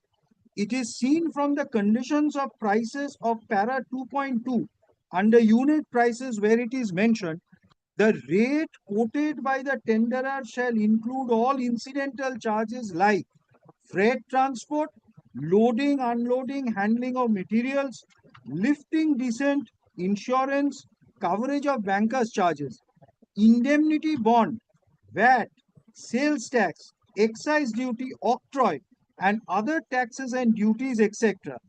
there appears no specific mention of service tax in it, in view of which the assessee had considered charging service tax extra over the gross value, and railways, being aware of the fact, had accepted bills and paid the vendor in some cases. Also, there appears no reimbursement clause of paying service tax in the contract, or that the railways, the service recipients, have taken any steps to ensure the payment of service tax under 350A department when the cost of service of escorting jobs is built into the passenger's ticket. In view of such event being taken by the assessee and the railways, the service tax department is losing huge revenue. Both the senior divisional electrical engineer at Kharagpur and Chhatragachi, where account bills are accepted and passed for extra charges on service tax, were queried by the department for furnishing information in this regard as per provisions of Finance Act 1994. Summons were also issued to depose in writing, which senior divisional electrical engineer Kharagpur, though failed to attend, but submitted the queries in question answer format as requested in response to the summons. The replies of both the senior divisional electrical engineer of Kharagpur and Chhatragachi were examined, and it is found that the responses are not specific to the information sought. Replies are out of context to specific queries as to what promoted the railways to accept those invoice bills of the assessee for charging the extra service tax gross value and subsequent payment in 3 bills in terms and conditions of letter of acceptance. They paid also. Well, a senior divisional electrical engineer Chhatragachi's letter dated 13/11/17 submitted. There is no clear guideline for payment of service tax.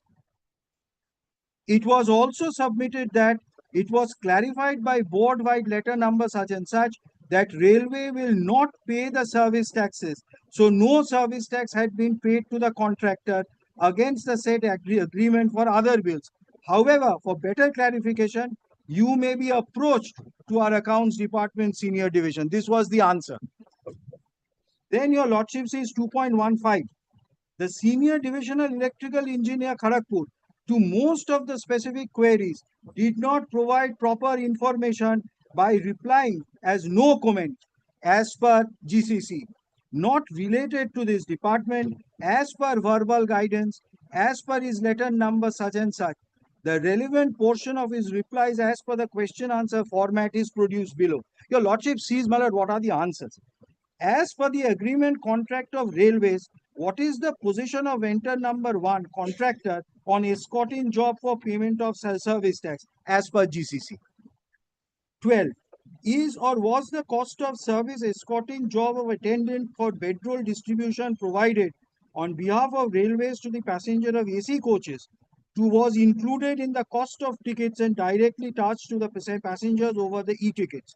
Please intimate the reply with specific train number and such and such. Then your lordship sees the answer. Nor related to this department.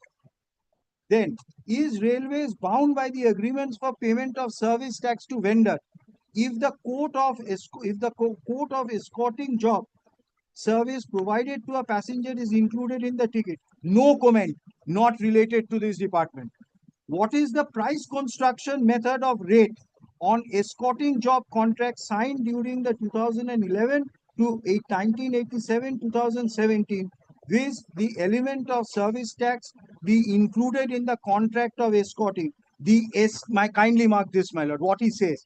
The estimate, the letter of acceptance and agreement with prepared by SEDE Chhatragachi. My lord, the estimate that I was showing to your lordship on the last occasion, which the learned single judge had said that the arbitrator could not have taken this estimate into consideration because the estimate was out of the out of the arbitral jurisdiction. Could not have, because on the basis of the estimate, the rates are calculated, on the basis of which the percentage increase or decrease, the rates are finally quoted by the contractor. Now your lordship, my lord, comes to, my lord, page 350, my lord, last paragraph of 351A, 2.16.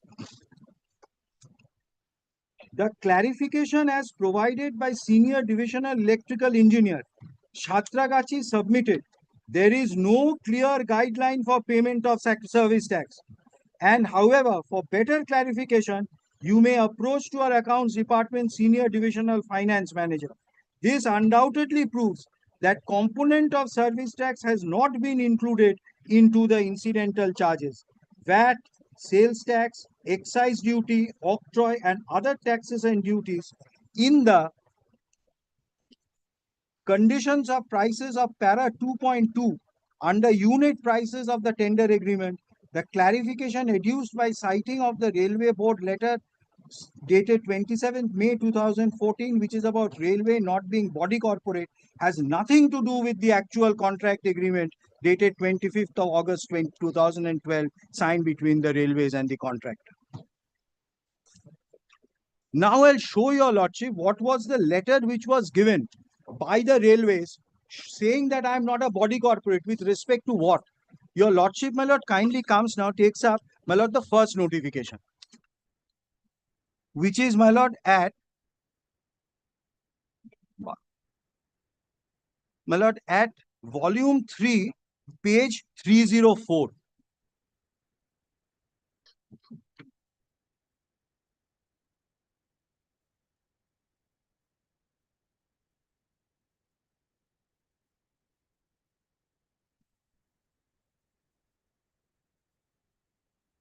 Kindly see, my lord, the first paragraph, the last sentence.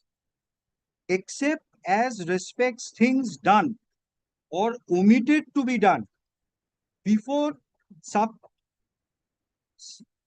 supersession, perhaps. The 3 and 4A, first paragraph, last.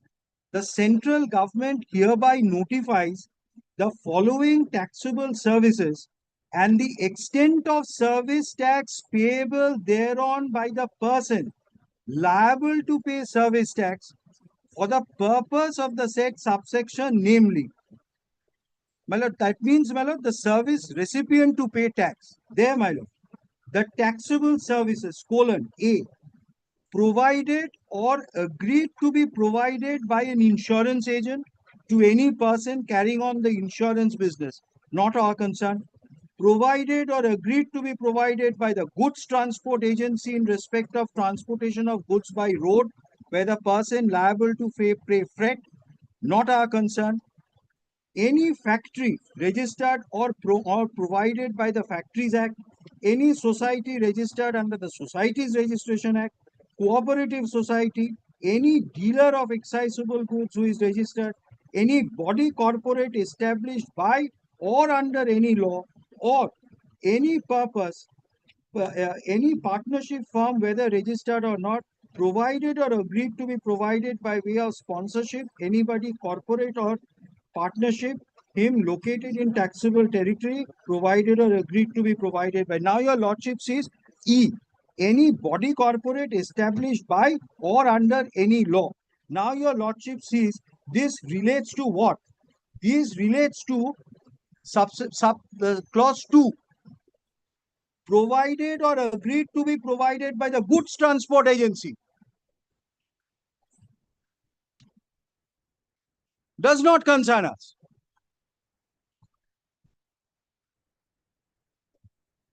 Then your lordship, my lord, comes to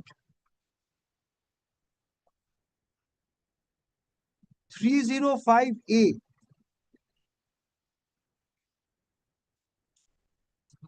Clause II, capital II. The extent of service tax payable thereon by the person who provides the service and the person who receives the service for the taxable services specified in I shall be as specified in the following table. So I means, my lord, the previous page which it narrates. Then your lordship sees description of the services. It goes down in respect of services provided, agreed to be provided by, then insurance agent, goods transport, provided by, agreed to be provided by sponsorship, in respect of service agreed to be provided by tribunal, so provided by way to individual advocate or a firm, Then your lordship turns over the page, my lord, to 306, clause 8. Till 7, it's not required. 8. In respect of services provided or agreed to be provided by supply of manpower for any purpose. Here, my lord, body corporate does not come. It was specifically mentioned, my lord, your lordship sees the column service recipient and service provider.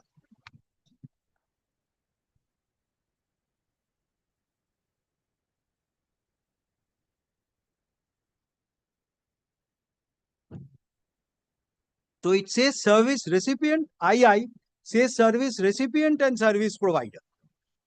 Now, if it is service recipient, that means the percentage of service tax payable by the person providing service, that is we, that is the appellant, is 25%, and the person receiving the service is 75%. Then your lordship comes to the lower part, explanation 1 and explanation 2.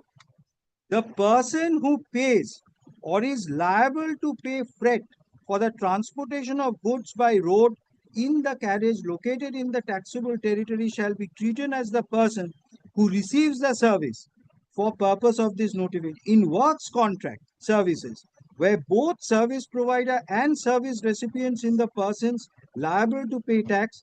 The service recipient has the option of choosing the valuation method as per choice, independent of valuation method adopted by the provider of service. So that is the only, my lord, right which is given to the service recipient. He cannot come up and say that I'm not a body corporate, I'm not entitled to, because the clause specifically mentions as to why, as to for what purpose the body corporate is exempted. It specifically provides.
हाँ देखो हाँ 305 निकालो. Read this. Yeah. Read this. You have not read this part. Read this. This is what the. Mr. Basu, Mr. Gupta, we need a legible copy of this notification. We can't rely upon typed copies. And if you look at the margins, left-hand side margins of the Xerox copies, there are some deletions. In fact, I was carrying a copy of these notifications, my lord, but on the last occasion I had with them.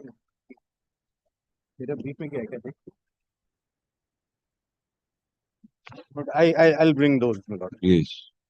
In fact, I had carried the notification number 25, 20, 30 and the 7 of 2015 to make your lordship demonstrate what is the scope of these three notifications of the service tax authority. Yes, and in fact, everything will turn on interpretation of these three. Yes, sir. Get us legible copies of these three. Very good. I'll carry them.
I sent my clerk. He's getting the printout.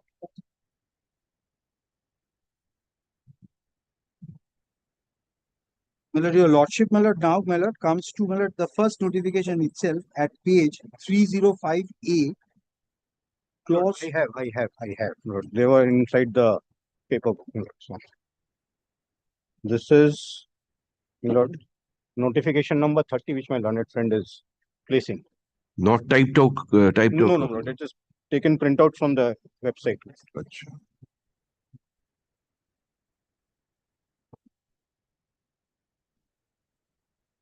You want one? Copy তো দে তোমাকে mail করে দেবো তুমি ট্যাবে দেখো আমার টাকা কোন ট্যাবে হয় কাগজ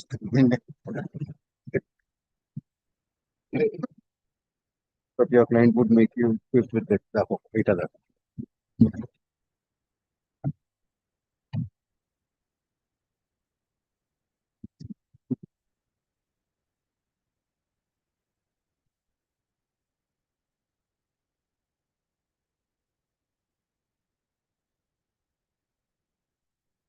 জানে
Provided or huh?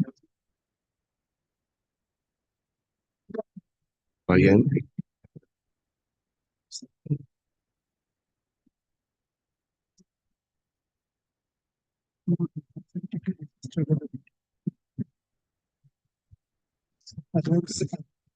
Correct.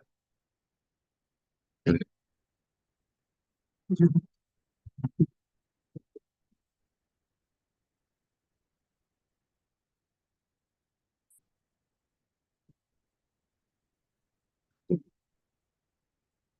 Okay, absolutely.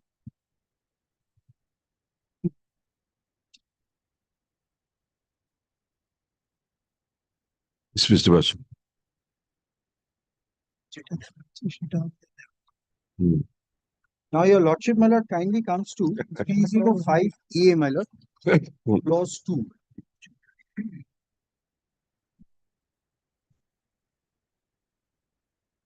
My lord, service specified in subclause 1, 305A, 2, my lord. That is, comes under, my lord, provided or agreed to be provided by.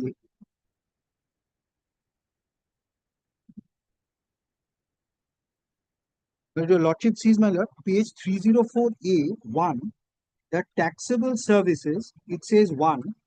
Then comes, my lord, 4, provided or agreed to be provided by government of local authority by way support. B, renting of immovable property. And 2, services specified in subclause 1, 2, and 3 of clause D of section 66D of the Finance Act 1994. 2, any business entity located in the taxable territory provided. How is this relevant? Because this is for service provided Right. by the government. Correct. Correct. That's what I was trying to come to. It is not relevant. It's No, no, no.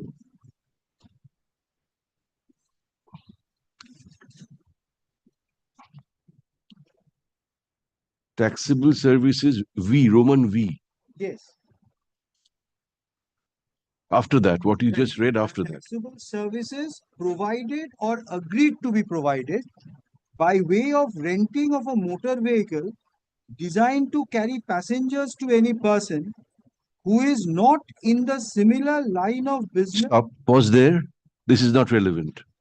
Or Supply of manpower for any purpose of service portion in execution of works contract by any individual, Hindu undivided family or partnership. you are a firm. partnership.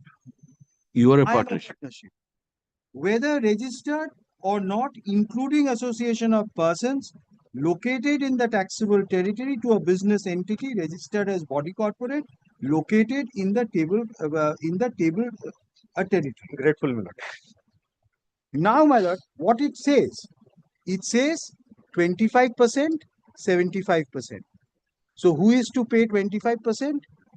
25% is to be paid, my lord, by 25, 75, provided yes.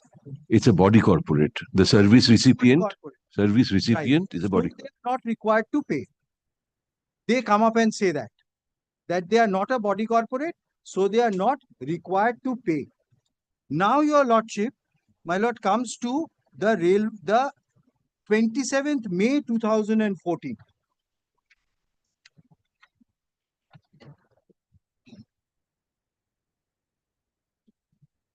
You have a better copy of that, Mr. Gupta.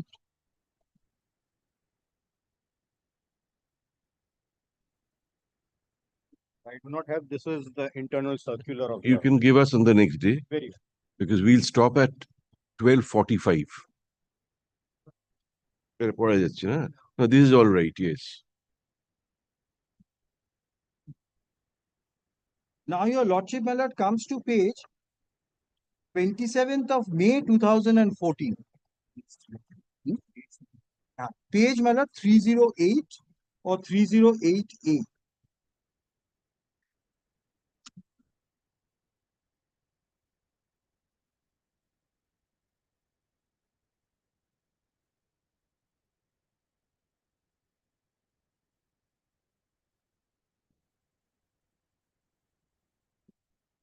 They say, my lord, they are not a body corporate with regard to, my lord, supply of manpower.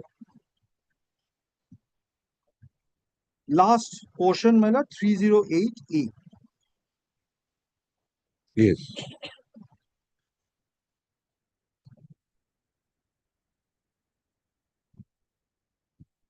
Now the thing is, thereafter, my lord, comes the NIT. That is of 27th March 2015. So sorry, 27th March 2015 is the estimate which is prepared by the railways, my lord, which, my lord, I have shown in the show cause notice. It has been categorically, my lord, held that the service tax and also, my lord, the estimate, the railway authorities themselves say that the estimates, the LOA is a part of the contract. They themselves say that the estimate, the LOA and the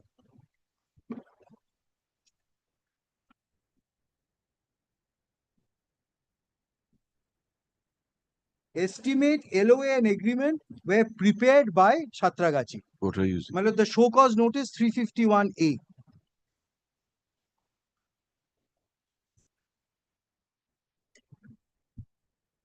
Now, my lord, your lordship kindly sees the estimate.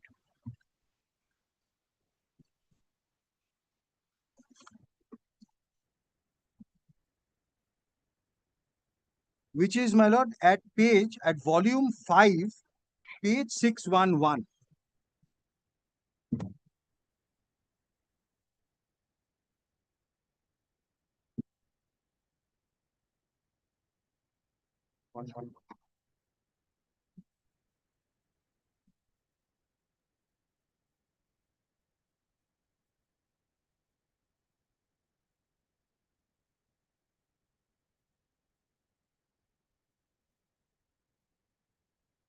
I'd shown it to your lordship on the last occasion. Your lordship would see that here, my lord, total wages per hour at the end is 55.14. At the end, the components which are there does not take service tax into consideration. I'll show. Why did I show this? Because the rate that was quoted in the NIT, on the basis of which the percentage or the rate that was to be quoted by the contractor is the same.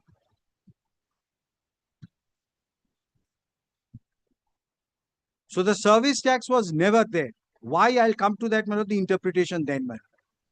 Because your lordship sees on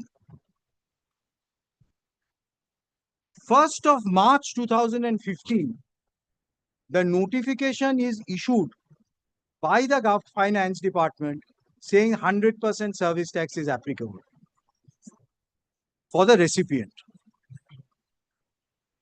They accept it on 26th of May 2015. Before the bid is opened, the LOA is executed. Yes, LOA. Before.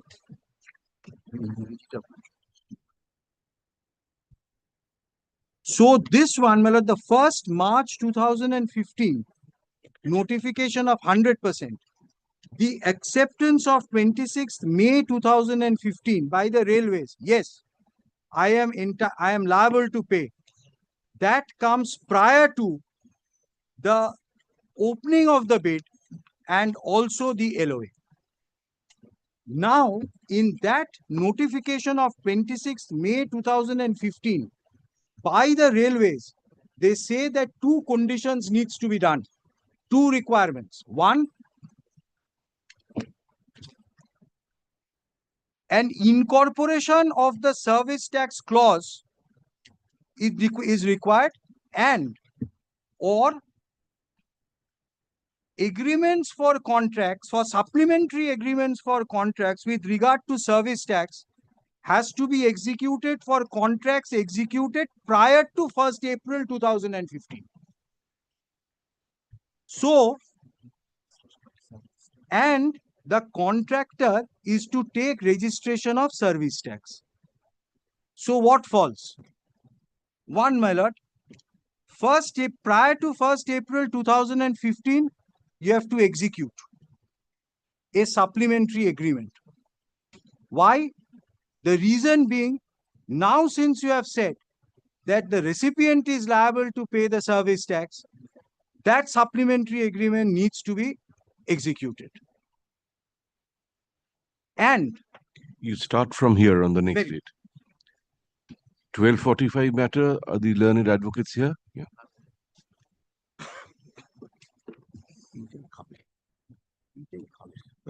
Mr. Shayantun Basu, learned senior advocate representing the appellate. Hey, order ki ache dekhi aage. Resumes his argument, but does not conclude. Paragraph. When, Mr. Basu? The next day is Friday, perhaps. Friday is a holiday again.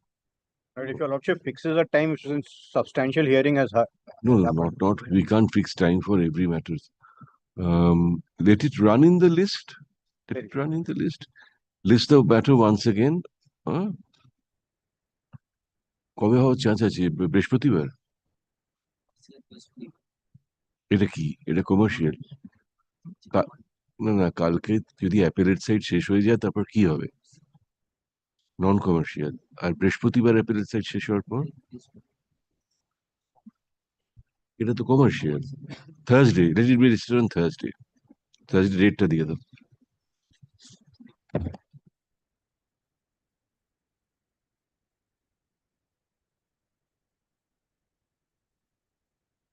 Thursday, your lordship. Brief.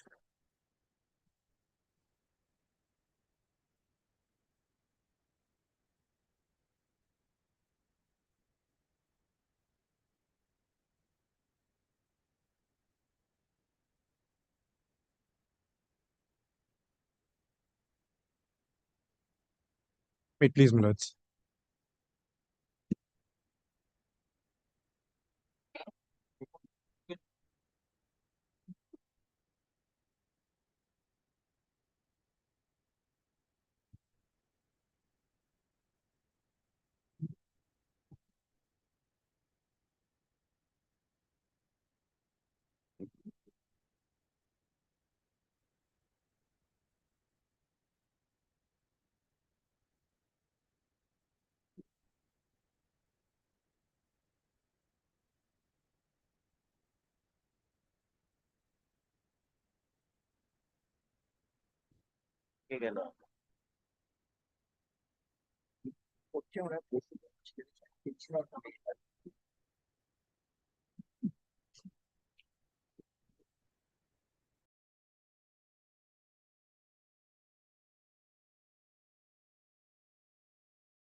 In our case, my lord, there was an appointment in 2010. Now comes the interesting part. 2010, there's an appointment.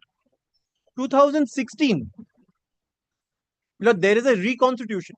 In a reconstitution, it is not a case that the reconstitution has happened through court. The same individuals who were, my lord, ineligible to act as arbitrators, they nominated the other two arbitrators.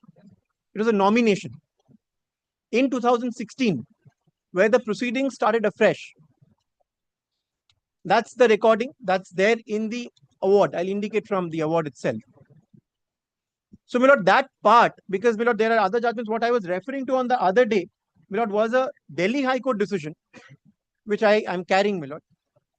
In the case of Dharamveer, there, my lord, the distinction is that while we proceed pre and post amendment with the constitution of the Arbitral Tribunal and 12.5, whether there was a consent given, because in our case, my lord, that was a recording in a minutes. I had indicated that my lord, a consent was asked for from the Arbitral Tribunal as to whether you would want to have the Amendment Act applied.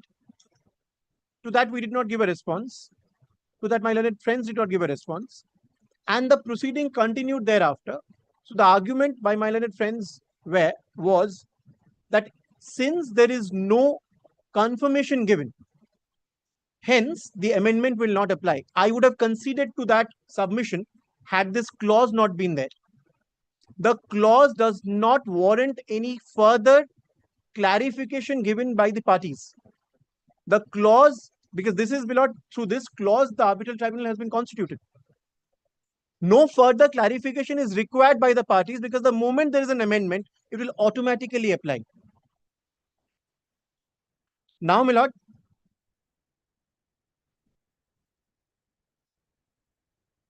there are three judgments which I'll refer to. One is Solaris. It's a Supreme Court 3-judges bench in 2023 on the premise of what is the applicability of 12.5. And there, my lord, there's a finding also reiterated in Elora that the intention behind 12.125 of the Act post the amendment is that the doctrine of principles of natural justice will prevail, and this doctrine of impartiality, doctrine against bias, is inherent in the code. It has to be read retrospectively and not merely prospectively. Now, there's a clear distinction, my lord, because this is a Supreme Court judgment which says this, 3-judges bench, where, my lord, 12.5 is being interpreted to apply retrospectively. Vis-a-vis, my lord, section 26 of the Amending Act of 2015, where, my lord, in Vishnu, the Honorable Supreme Court states that with a section 21 angle, if it has commenced prior to, my lord, the amendment, then we have to fall back on, my lord, 26 to see whether it is something which has started beyond prior to 2015 amendment, October 2015. Hence, it will not apply. 12.5 will not guide those arbitration proceedings led with the 7th schedule. Now, here lies, my lord, the distinction, because today, if I can show from the facts, which I tried, my lord, from the facts that this arbitration clause is unique in itself. The clause incorporates that the moment there is a modification, the moment there is an amendment in the Act will apply. If there is rules to it, it will apply. And the moment there is an amendment, any modification, it will apply and it will guide the arbitration between the parties. And that is, my lord, the arbitration clause through which the arbitration was initiated in 2010, 2001 GCC. And that the parties are ad item, my lord, they are not, there is no dispute with regard to this fact.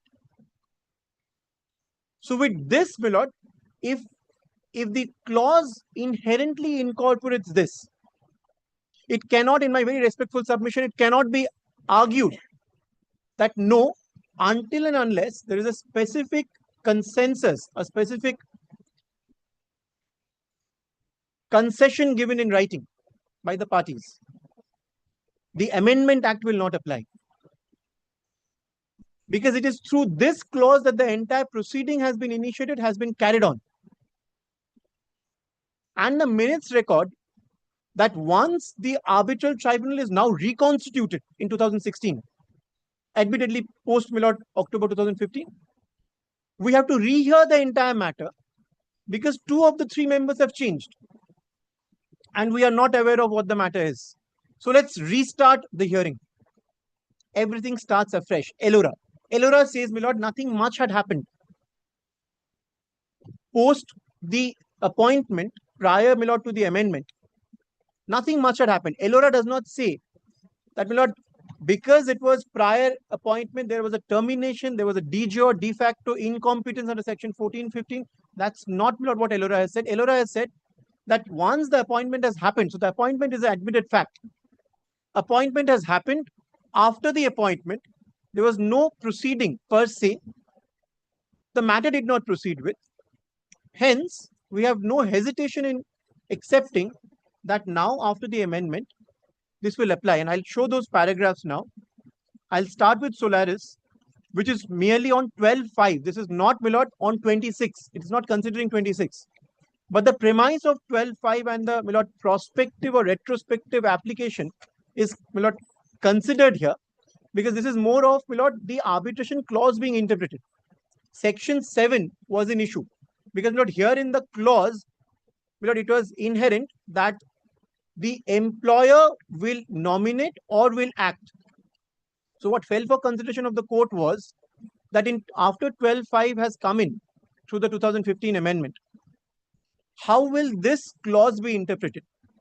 In line of TRF and Perkins, my lord, how this clause will be interpreted, because then if the clause came into being before, my lord, the amendment of 2015, will this be struck down? Will this be read down? While interpreting, my lord, the arbitration agreement through section 7, the Honorable Supreme Court went on to, my lord, appreciate the premise of 12.5, saying that if there is an amendment and if 12.5 has come into being post 2015, clause is prior to 2015.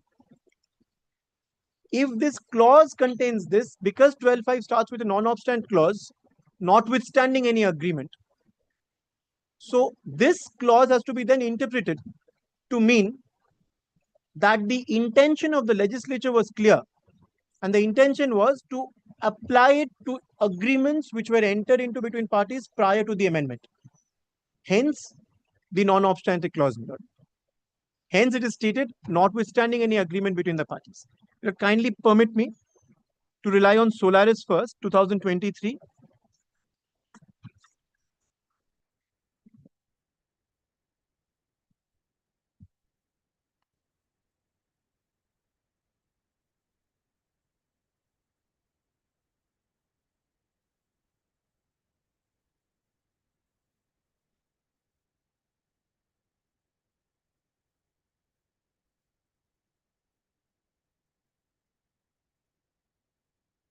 That paragraphs 20 and 21 is what I'll place reliance on.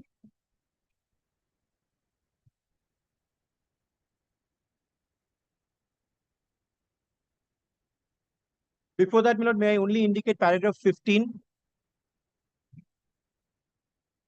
internal page 4. Paragraph 15. While dismissing the writ petition, the single judge of the High Court relied on clause 11 of the agreements. Clause 11 reads as follows: settlement of disputes, all disputes and differences or differences that may arise between the parties hereto, pertaining to the meaning of any provision or in connection with the agreement shall be resolved by mutual discussions. In case mutual discussions falls, then all such disputes which have arisen between the board and the consumer hereto pertaining to the meaning of the provisions in the agreement shall be resolved by referring the matter in writing to chief engineer, whose decision shall be final and binding on the consumer and the board. This is the premise. The agreement contained this.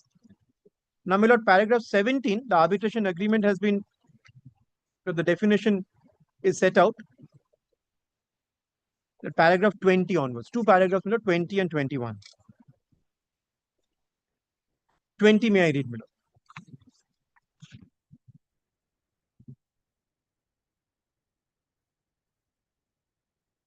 Paragraph 20. In the present case, clause 11.2 of the agreement does not constitute the chief engineer as an arbitral tribunal. A similar case was considered by this court in Jaipur Zilla a distributorship agreement between the parties contained an arbitration clause in clause 13, stipulating that all disputes arising out of or in any way touching or concerning the agreement whatsoever shall be referred to the sole arbitrator, the chairman, Jaipur Zilla Dugh Utpadak Sahakari Sangh Limited, and his decision shall be final and binding upon the parties. Accordingly, the respondent in the case approached the chairman, and while the dispute was pending before the chairman, the respondent made an application for appointment of an arbitrator, and an arbitrator came to be appointed by the High Court. Aggrieved by this, the appellant moved the court. Section 12(5) of the Arbitration Act, which was introduced in the year 2015 by way of an amendment, indicates that notwithstanding any prior agreement to the contrary, certain persons whose relationships with the parties fall within the 7th schedule of the Act are ineligible to be appointed as an arbitrator. The issue was whether this disqualification applied to the arbitration agreements executed prior to the amendment, which came into effect on 23rd of October 2015. Dismissing the appeal, the court answered the question in affirmative. Reiterating the observations in Wolstein, the court held that the object and purpose of 12(5) of the Act is to ensure neutrality of the arbitrators. The non-obstant clause makes the application of this provision to pre-amendment agreements abundantly clear. The court noted that the effect of 12(5) of the Act is that the party cannot insist on the appointment of an arbitrator in terms of such agreement. Reading 12(5) with the 7th schedule, it was held that the chairman in the case was disqualified, and that High Court was justified in appointing an arbitrator other than the chairman. On the 12(5) angle, doesn't touch upon 26. My answer to the argument raised by my learned friend is the clause, the arbitration clause through which the arbitration initially started in 2010. I'll come to that in some time, my lord. May I first rely on ELORA, because this is a judgment which is in 2021.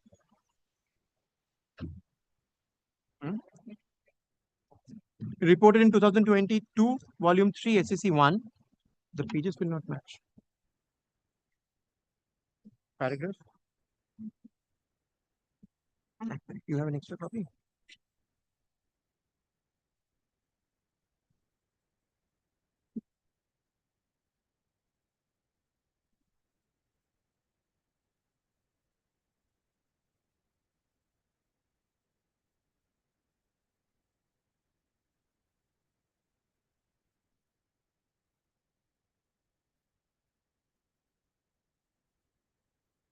I'll kindly take up paragraph 8, minute.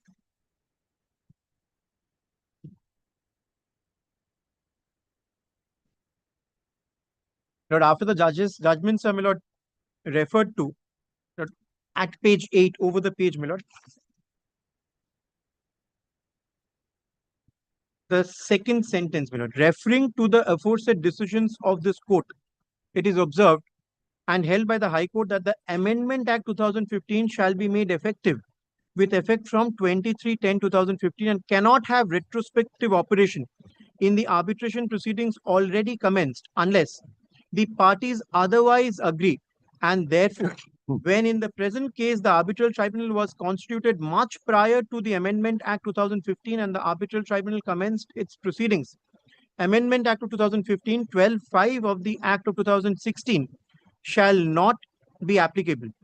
Observing so, the High Court by the impugned judgment and order has dismissed the application filed by the appellant under section 14 read with sections 11 and 15 of the Arbitration Act 1996 and has observed that it would be open for the appellant to participate in proceedings before the arbitral tribunal constituted by the respondent as stationary purchase committee. So this was, my lord, the premise from which the appeal was, my lord, preferred.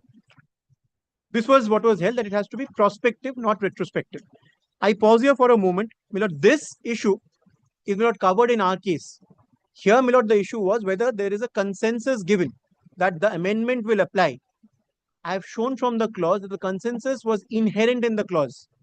So no separate consensus, my lord, for the amendment to apply was required to be given. And that is the distinction, my lord, from the judgment, my lord, which is also referred to by my learned friend. There, my lord, the facts were different. There, the clause did not have this. The inherent, my lord, amendment was not, my lord, incorporated in the clause. So the court, my lord, did not have an opportunity to decide, my lord, section 26 on the touchstone of this kind of a, my lord, agreement. The agreement was different there. The agreement did not say, my lord, as amended. If the agreement contains, my lord, that the Arbitration and Conciliation Act 1996 as modified, as amended from time to time, then the moment there is an amendment, the moment there is a, my lord, modification, that will apply. I mean, this judgment, my lord,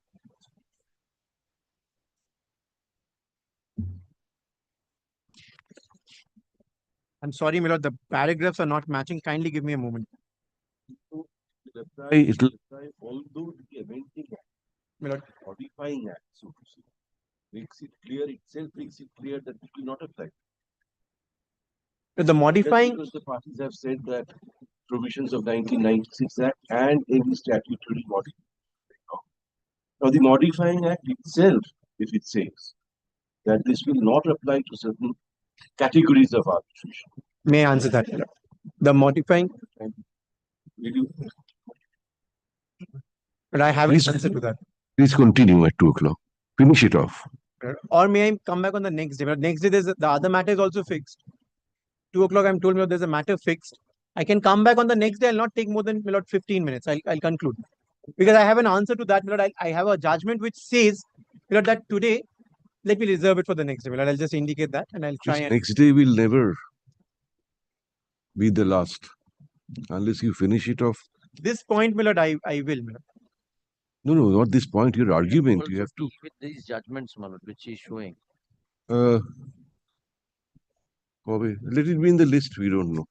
We are not fixing it anymore. Mr. Bagh resumes his argument. Mr. Bagh, learned counsel appearing for the appellant, resumes his argument in reply, but does not conclude. Paragraph.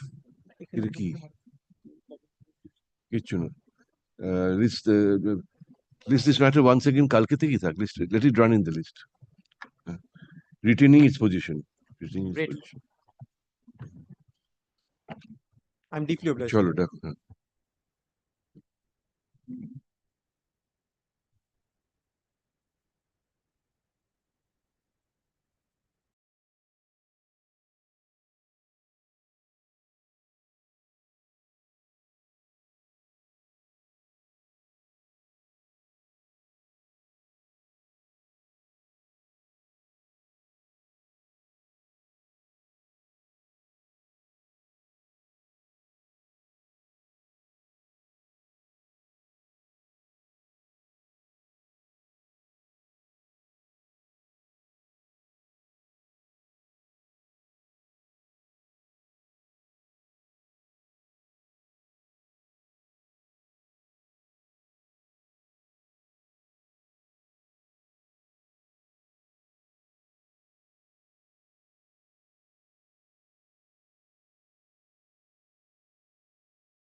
Commercial division, number 8.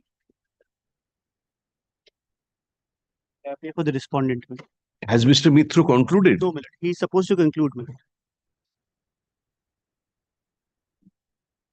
We will pass it over. We'll call the. No point. Why don't you ask your somebody to call and. Yes.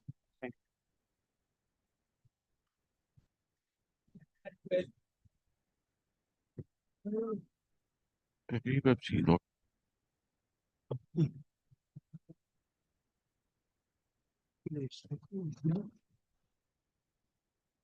have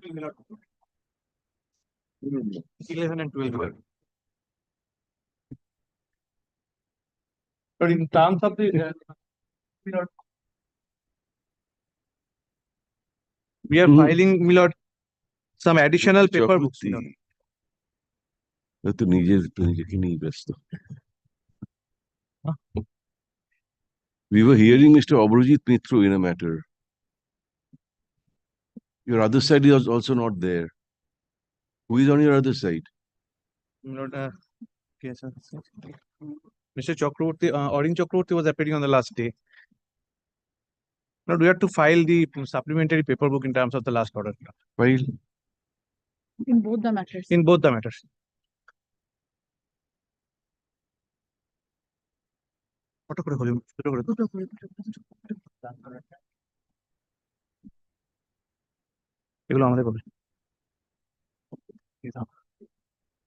It contains a huge voluminous 21 volumes in total.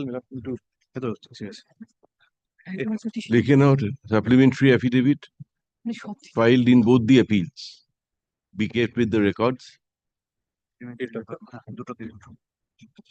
Yes, Mr. Singh, were you able to find out? He's coming. Then don't start. Let this matter stand, paragraph D. Let this matter stand adjourned for the day. No, it can be taken up after vacation. After? The short. After vacation. After vacation? The 26 volumes are there, and I have filed. I have just added one more. Two more volumes.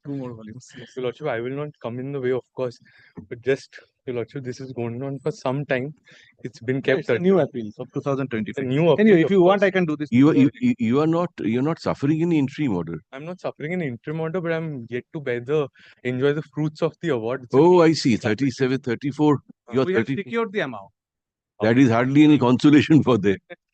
So it's at my expense that it's really going on. Immediately after vacation, I cannot. And if he wants a early hearing, Milord, then Milord, I will also, Milord, I can come back. No, my learned senior, I'm sure, is prudent enough to. Very well. To start after We stand adjourned for the day, bolo na. Bolo, as requested by learned counsel for the appellant, let these matters stand adjourned and be listed immediately after the Puja vacation. So Puja vacation will be a little. That is what he thought. Which I thought this was the short vacation. No, Your Lordship. That I will come in the way Your Lordship will kindly just. Then let's stand adjourned for the week. For the week, yes, Your Lordship. And we have served the copy of two paper books, Milord. Let it be recorded. I have not. He will not dispute it. At least not to give me 2 weeks time then. 2 weeks time. 2 weeks time, Your Lordship. This 2 weeks time. I'll come back. Lordship, Otherwise, again in the next Milord, I have to. Okay, let's stand adjourned and be listed again on. We'll give you a date. Yes. It's a key commercial. Commercial, Your Lordship. 25th, August 25. Grateful to 11 and 12 both. It's okay.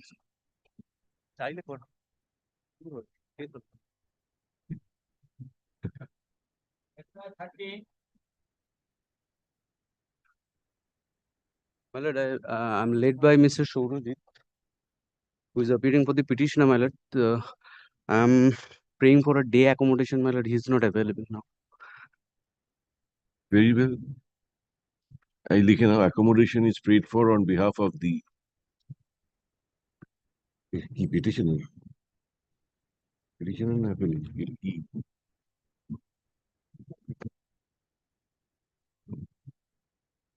you are for the petitioner, my lord. So let the matter stand adjourned for the day.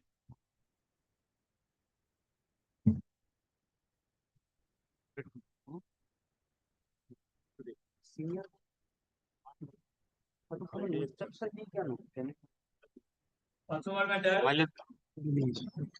lord, in item number 13, my lord.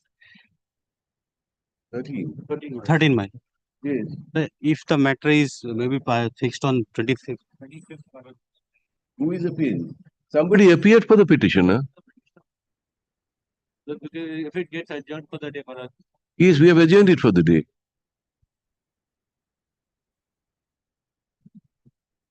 Matter item number 5. Lord, I appear for the respondent. Appellant. My lord, respondent, my lord. ছিল না তো প্রথম কলেও usual order হবে ব্যাস over ঠিক সময় Yes, Mr. Mitro, we are waiting for you.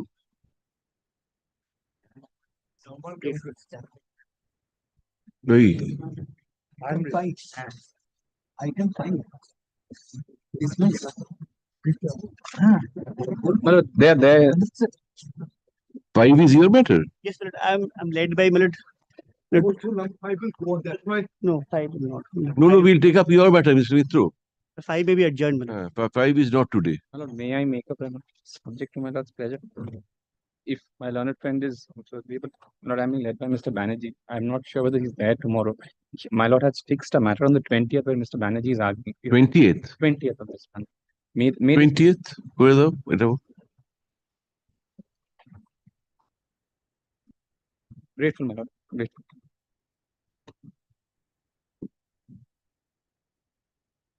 Number 10.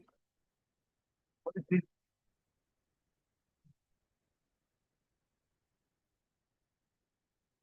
Phone করবো না বলছি খবর দিতে বলেছি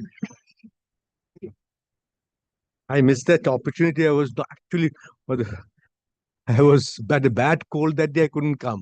Otherwise, it was fixed. If I was feeling bad, I would have the continuity also.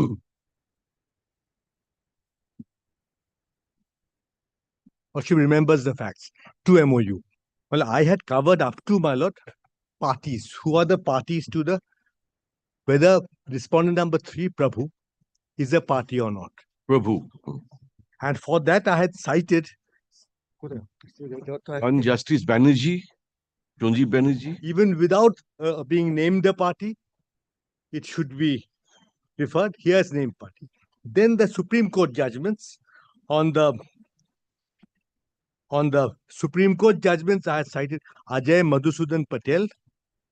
Cox and Kings has been quoted heavily there, so I separately cited, but I didn't place from Cox and Kings. And then Shapurji Palonji is the latest matter that it should be left to the arbitrators. When, as to who should be party, arbitrator can always leave out. Now, it was on that note, I think I'd finished.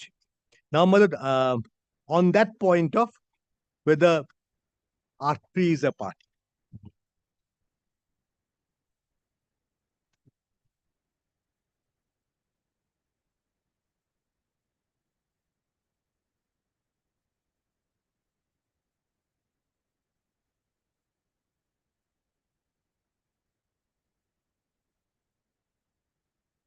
Now, that will take me to the second point of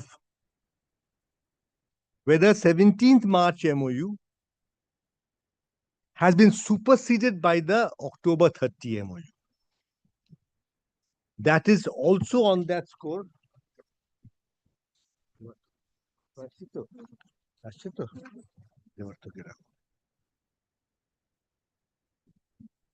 Because the learned devil here, I want to show, my lord, the learned judge's finding on this point are there at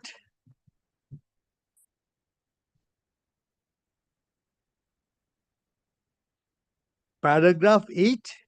What the learned judge, no, lordship, there are, may I just summarize, my lord? Paragraph 6, his lordship holds that the 30th October MOU substitutes, or in other words, supersedes the March MOU. Paragraph 6. Thereafter, the court has held that after the cutoff date, there has been no performance. So,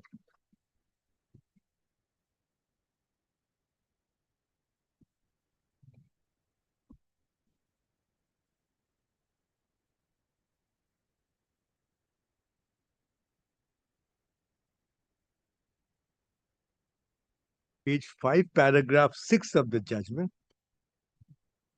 Whether this is really submission fully or the court, I would have a feeling that there's a part of it is court's finding, part of it is submission.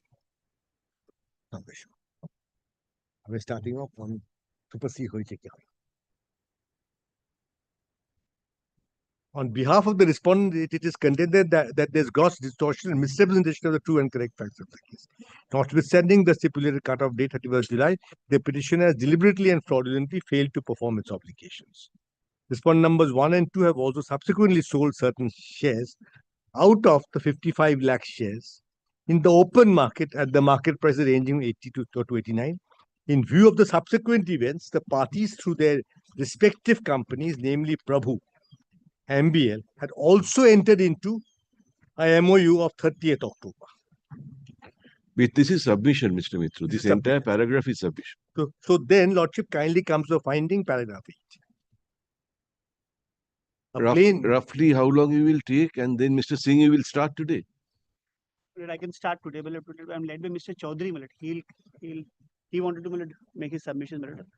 No, because Mr. Mitro is waiting, so we can release him.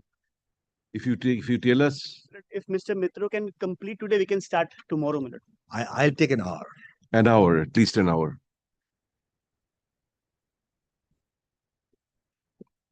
So I will fix this. What?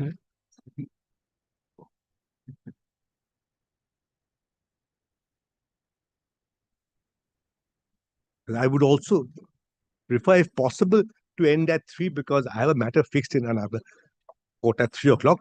The other side will be addressing. So I will have 20 minutes. Try to conclude I will try to conclude. I have a reason. I feel that I may conclude because I factually had covered everything. Now, paragraph 8.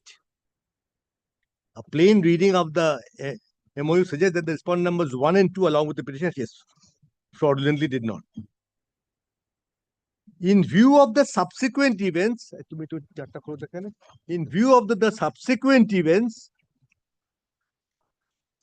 it prima facie appears that post 31st July 2013, the MOU had for all purposes been abandoned by the parties and no steps were taken by either of them to extend the time. On the contrary, the execution of a subsequent MOU, 31st October, reflects a contrary and conflicting intention not to be bound by the MOU. Now, here in this regard, I would like to rely upon whether the small chatta share transfer chatta 39. I would like to rely upon the share transfers that took place at page 39 of the compilation.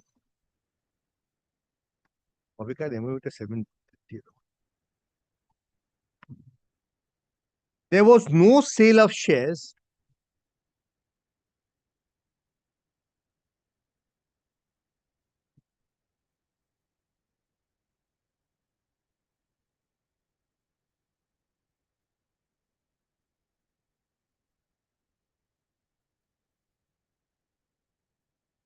on the contrary, the execution of the MOU reflects as a contrary and conflicting intention not to be bound by the MOU. This is, of course, totally inconsistent with paragraph 2 and admittedly respondent number 3 is on a party. Secondly, my lord, the learned judge has completely overlooked the fact of all these performances as we have tabulated. The response, so here it's a case of abandonment and not to be bound by the March MOU, but to be bound by the October MOU. But now, Lordship, on this substitution, the next finding is at page paragraph 11. Then it is somewhat toned down. There are serious issues as to whether the MOU had been substituted or not in view of the parties having entered into the subsequent MOU against parties. But respondent number 3 was supposed to be a non-party. Prima facie, reading of October MOU would reflect that the original MOU stood altered. That could be a possibility. Altered and substitution are totally different. The correspondence actually between the parties also demonstrated after a lapse of more than 10 years 26th December, did the petitioner attempt to revive the MOU? Overlooking all those things happening, the question of whether the respondent is bound by the arbitration agreement also requires examination. In case of family-run companies, although they can be treated as assets of the family, assets of a family capable of division, they cannot be selective exercise. Here, all the companies have been thrown in. The first MOU covers all the companies. Admittedly, the respondent number 3 is neither a party nor a signatory to the MOU. The subsequent facts which have transpired after the expiry of the cutoff date suggest the parties had for all purposes an intent abandoned them. The decision. Now, paragraph 13. That's also in my favor.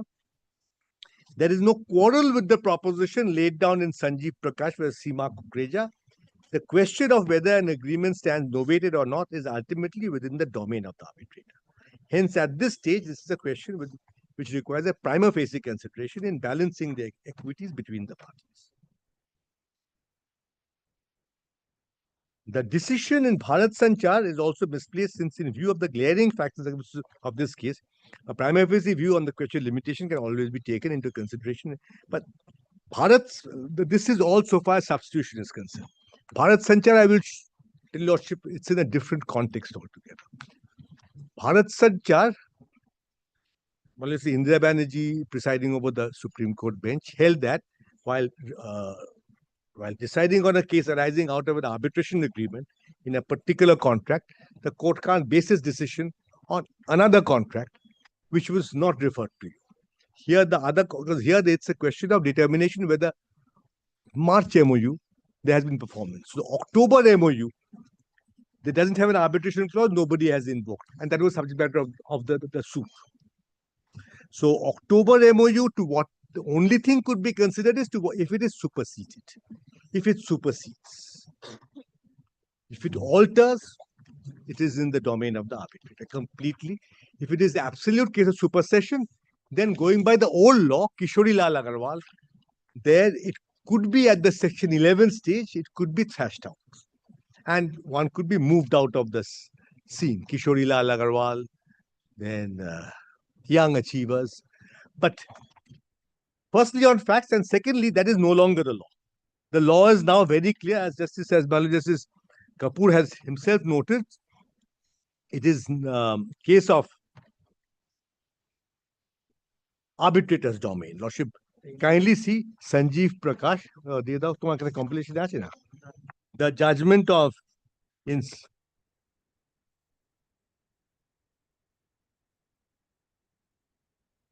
Sanjeev Prakash, 21-9 SCC, page 732, paragraph 22 of this judgment.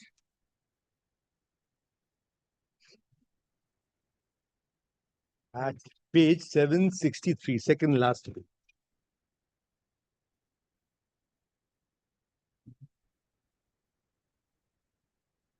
Judged by the aforesaid facts, it is obvious that whether the MOU has been novated by the SHA in 12th April requires a detailed consideration of the clause, together with surrounding circumstances in which these agreements were entered into and a full consideration law of the subject. None of this can be done given the limited jurisdiction of a court under Section 11. As has been held in Vidya Dolia, detailed arguments on whether an agreement which contains an arbitration clause has or has not been novated cannot possibly be decided in an exercise of limited prima facie review as to whether an arbitration agreement exists between the parties. Also, this case does not fall within the category of cases which ousts arbitration altogether, such as matters which are in rem proceedings, or cases which doubt concern minors, lunatics, or other persons incompetent. There is nothing vexatious or frivolous in the plea taken by the appellate. On the contrary, Section 11 would refer the matter when contentious relating to non-arbitrability are plainly arguable. Court can at this stage enter into a mini trial. So, what 11 cannot do, 9 also cannot do. Because in fact, what troubled Mala Justice Sarkar were a few findings in Justice Kapoor's judgment. Though at the admission stage, the previous division bench made very clear that uninfluenced by Justice Kapoor's findings on supersession, the Section 11 will be decided. It was Justice Showman Sense and Justice The judgment was that when admitting, but still her ladyship felt that I may have to. So let the appeal court decide it, because then whether to what extent this remains. This is the judgment, and my lord, this is the. And well, in this context, I am also relying upon Indian Oil Corporation, because that is somewhat on this issue. It is 2022 4 SCC, page 463. 463 at 483.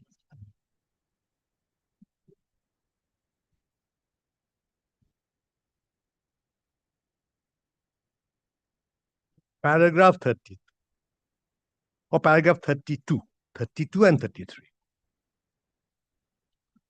In the instant case, the respondent invoked the arbitration clause under the dealership agreement and approached the director marketing of the appellant, who appointed Mr. B.L. Parihar as a sole arbitrator. The arbitrator, Mr. B.L. Parihar, nominated by the director marketing of the appellant, had no authority and no jurisdiction to adjudicate any dispute pertaining to the lease agreement. The arbitral award is liable to be set aside insofar as the same deals with disputes with regard to lease agreement which are not contemplated by the arbitration clause in the dealership agreement, or in other words, do not fall within the terms of the submission to arbitration. The arbitral award is thus liable to be set aside in 3424. The decision enhancing the lease rent is patently beyond the scope of the arbitration, the submission of the arbitration. Moreover, the composition was not in accordance with lease agreement. So this can be looked into incidentally only for the purpose of seeing to what extent the March MOU, if at all, has been superseded or modified. But nothing more. Next, I go to the doctrine of approbate reprobate. This is based on the respondent's stand in the suit. Just to remind my lord, that is in the convenience volume. That is in the convenience volume, the orders.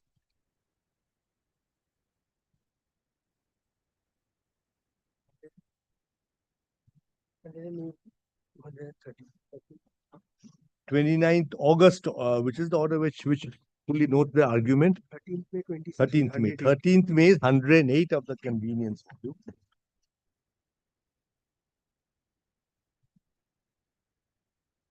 This being the stand of the, this is what Justice Banerjee had placed it, but Justice Rai I have not placed. 100.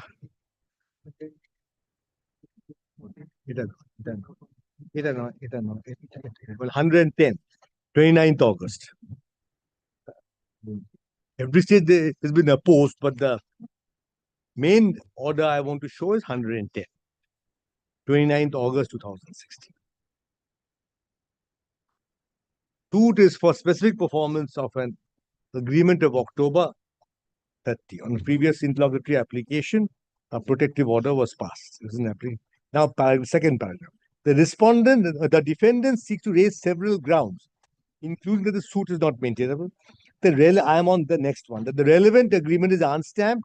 The transaction pertaining to the 17 lakh shares hit by the security contract regulation. And that so having taken the stand that this is contrary to law, can't be looked into.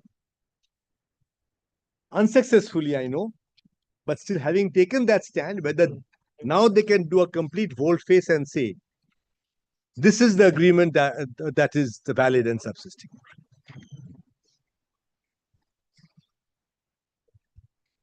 So on this, yes, Lordship, also he rightly points out 112, they were given second paragraph.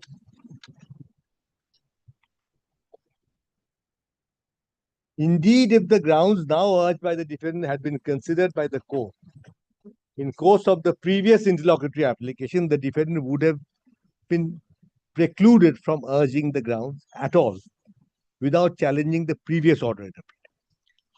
However, since the grounds of defense now urged by the defendant, which were available to the defendant in course of the previous interlocutory application, are not reflected in the orders passed in the previous application, it will open to the defendant to apply for vacating the subsisting order and the order proposed. But this is not relevant for the purpose of approbate reprobate. Now, on approbate reprobate, but I want to cite two judgments. Having taken a stand at one stage, you cannot take an inconsistent stand. Either 3-8 10-4. This is your suit. This is my suit, which has since been withdrawn in March 2022. March 23, March 2022. Withdrawn? 2020. March 23, this was withdrawn. So in that suit where not mine, my son's company, a part of the Group 2, MBLA Capital, I had sought for specific performance of the agreement. Their stand was, this is a void agreement. Karam Kapahi, that is 10-4 SCC 753. Paragraph 50 at 768.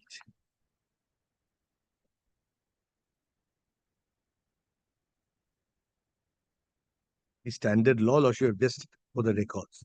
The phrase approbate reprobate is borrowed from Scots law, where it is used to express the common law principles of election. That no party can accept and reject the same instrument. In the instant case, while filing its suit and questioning the title. Paragraph 5. Paragraph 50. Page 768.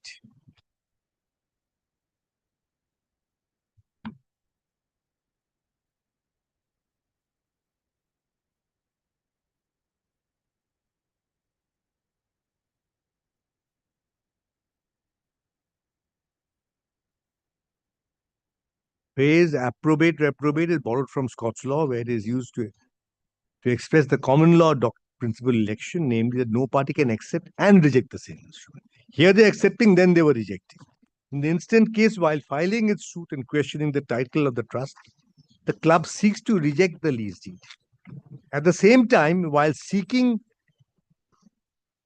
the equitable remedy under 114 of the Transfer Property Act, the club is relying on the same instrument of lease. Legally, this is not permissible. I am only on this.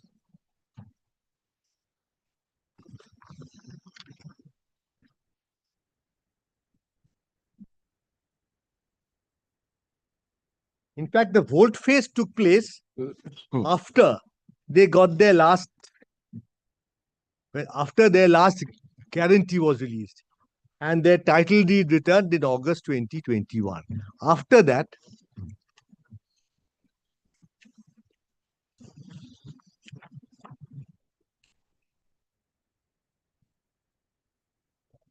or to be more precise, in 2017 they had issued a letter.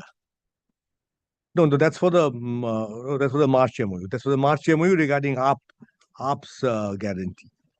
এখানে এটা perform করতে আগে দিয়েছিল না একবার for March 2017 after the company was admitted to CIRP, they issued letter to perform the October 30. Oh, but after that, the company went to CIRP, MBL, that is. And after 5 years, when the company came out of CIRP, so 2017, they had written for the first time, you performed the MOU of October 13. But they made no application in the suit till such time as the suit was withdrawn.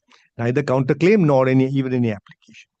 Now, one last judgment on this proposition is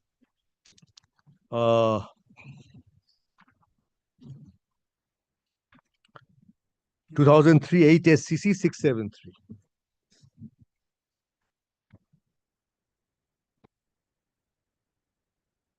Paragraph 65 at page 692.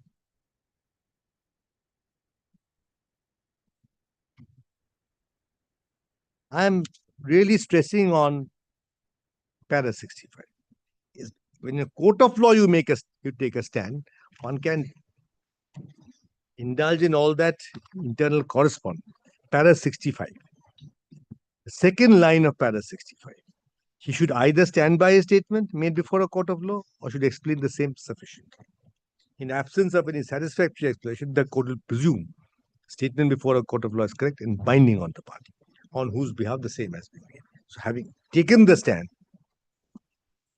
that this agreement is void,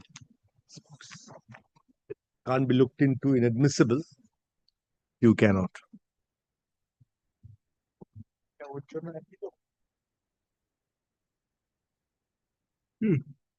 Next point I go to is limitation.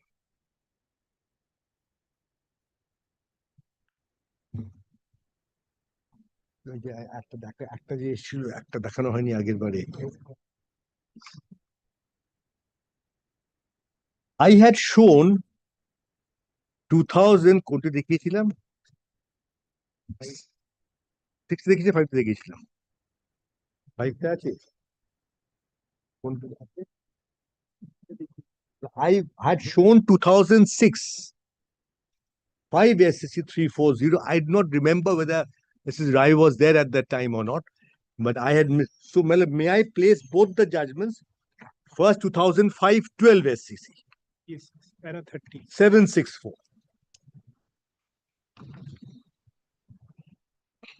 764. Paragraph 34.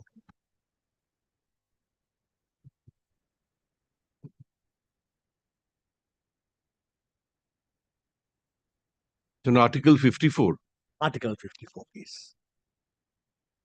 Article 54, time fixed. When the parties perform beyond that date. এটা কি আরেকটা দিলেন দেখিয়েছিলেন দেখো আছে তোমার No, 5-4 I did not cite.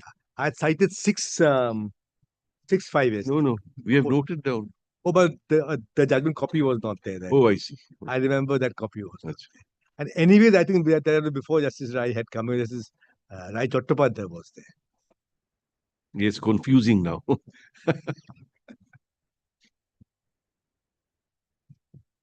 First name to surname. Actually, paragraph 34.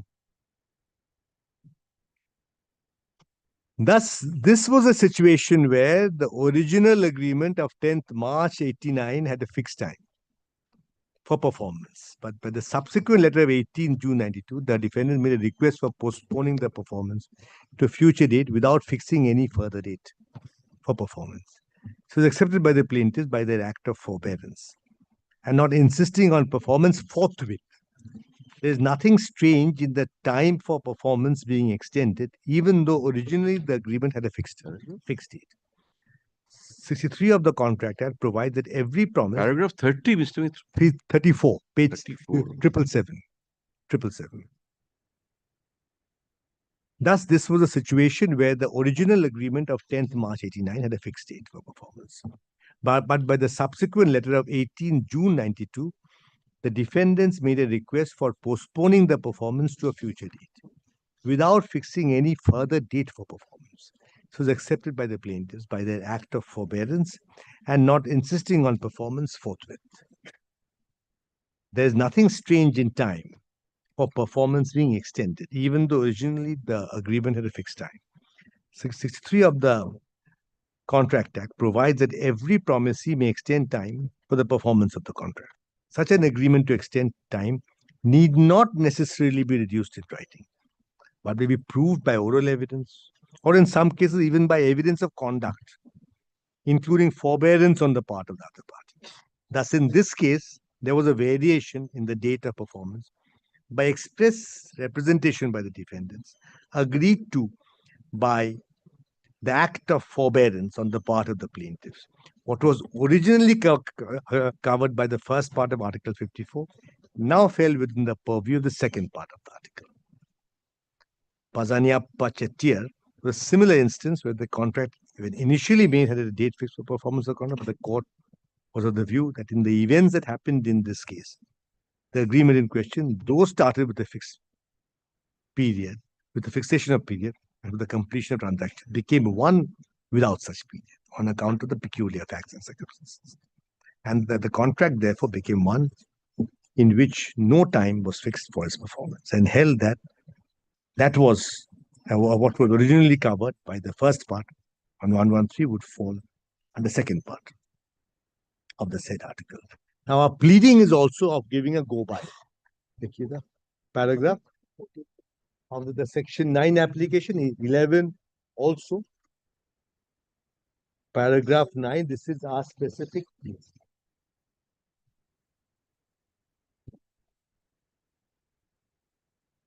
Can note kindly, I did not place it.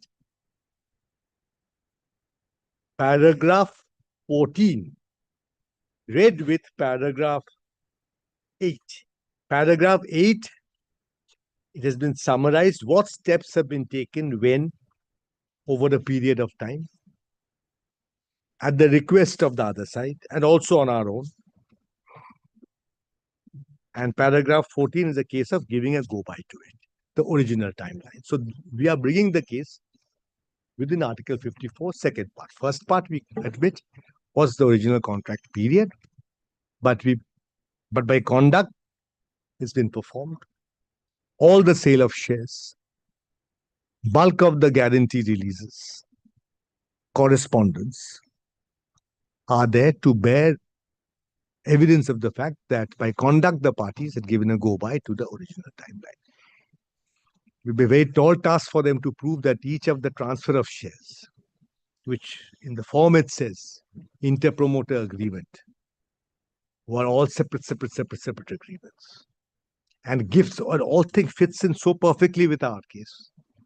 It should be gift and transfer such that the total consideration is 28.5 crores.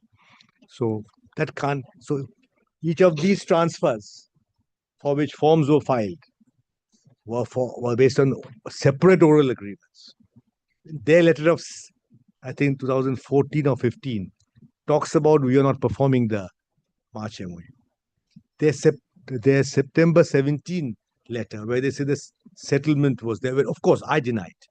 They're specifically saying settlement, family settlement, without giving any date. You please perform your ARP release. This is the ARP guarantee. ARP guarantee is only in the March MOU. So whether there was a subsequent oral agreement, it's very, very debatable. When there's written agreement, normally there's a presumption and law will not permit oral agreements to be looked at. Now, this one and the other judgment which I had placed already on the same proposition, I have a lot of trouble by placing it once more.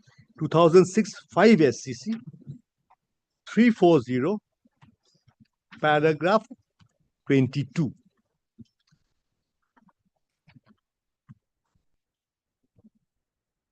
Rai has possibly not seen it, but I don't think I need to place it once more for Justice Rai.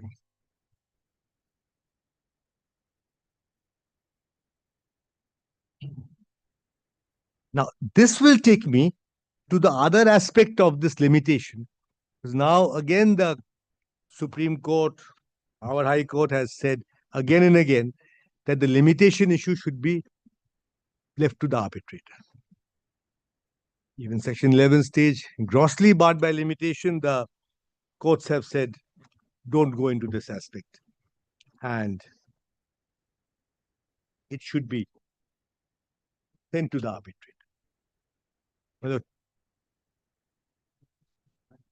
I'll show the latest judgment, 2025, 1 SCC 502, Shapoji to ache eta. Shapoji hai. Eikhane 2025 1 SCC 502.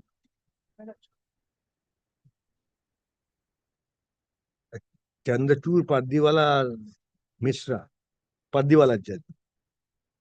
Paragraph 43 to 51. 51 is the main. Or 51, 52. 51. 51, 52. Enough for second last page. No, last page. Paragraphs 51, 52. It is now well settled that at the stage of Section 11 application, referral courts need only to examine whether the arbitration agreement exists. Nothing more, nothing less. This approach upholds the intention of the parties at the time of entering into the agreement to refer all disputes with the parties to arbitration. However, some parties might take undue advantage of such a limited scope of judicial interference of the referral courts and force other parties to the agreement to participating in a time-consuming and costly arbitration. This is especially possible in instances, but not limited to where the claimant canvasses either ex specie time-barred claims, or claims which have been discharged through accord and satisfaction, or cases where the impediment of a non-signatory to arbitration is sought. In order to balance such a limited scope of judicial interference with the interests of the parties who might be constrained to participate in the arbitration proceedings, the arbitral tribunal may direct that the costs of the arbitration shall be borne by the party which the tribunal finds to have abused the process of law and cause unnecessary harassment to the other party. Now, in this case, at the end of the day, arbitral as a preliminary. yes, at that paragraph 53, preliminary issue of limitation, paragraph 53. SBI Krish Tadaf. SBI Krish.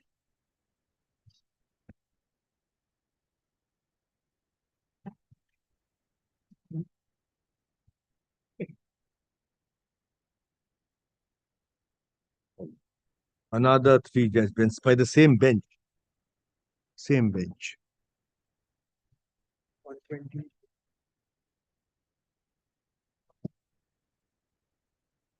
Huh? 120. This is also on limitation. Limitation.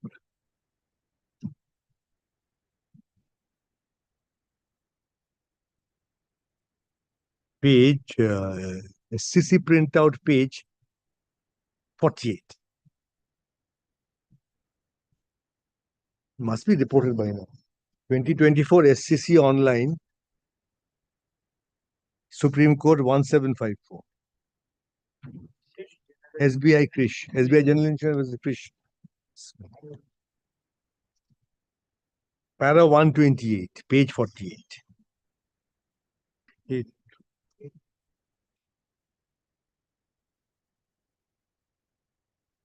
127 is Arif Azim, which while deciding an application, 127 in Arif Azim, while deciding an application for appointment of arbitrator, section 11.6, 2 issues have been raised for our consideration, whether the limitation is applicable to an application.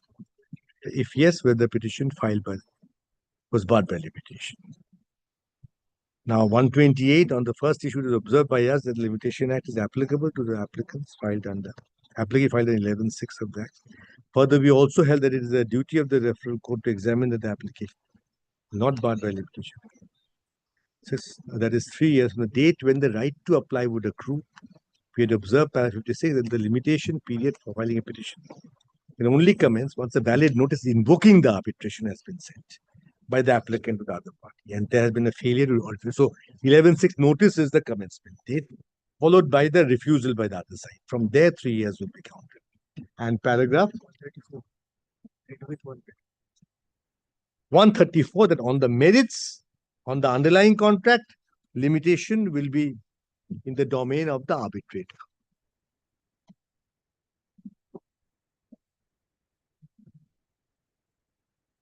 No, it is by 133. Para 133. Thus, we clarify that while determining the issue of limitation, in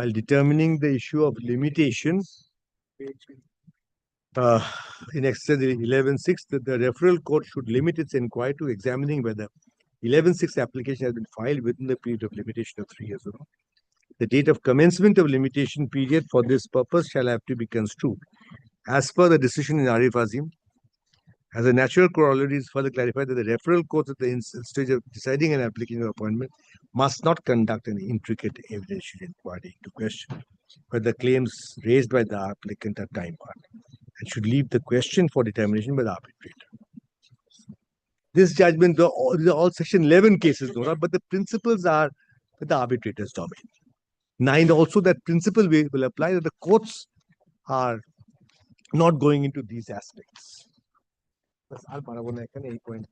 Now, Lordship, the next point is on interim order.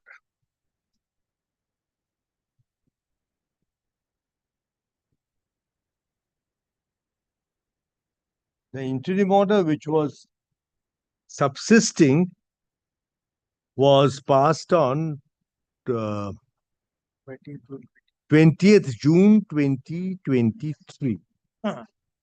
I make it clear that I did not press for interim order when the application was moved under Section 9. So their argument that I withdrew the suit, immediately came for an interim order, that is not so. Interim order was necessitated by the subsequent transfer of shares, which came to light after 6th of June, when they filed their returns. So their consistent argument before earlier forums is that see the conduct, they withdraw the suit, then they come and ask for injunction in the Section 9. It was not so. We had not asked for injunction. That will appear from Justice Saraf's order, which was passed on the first date, 19th April 23. You can 19th April, that is page 251. There was no prayer for interim order made when we moved the application. The Section 9 was not filed with the intention of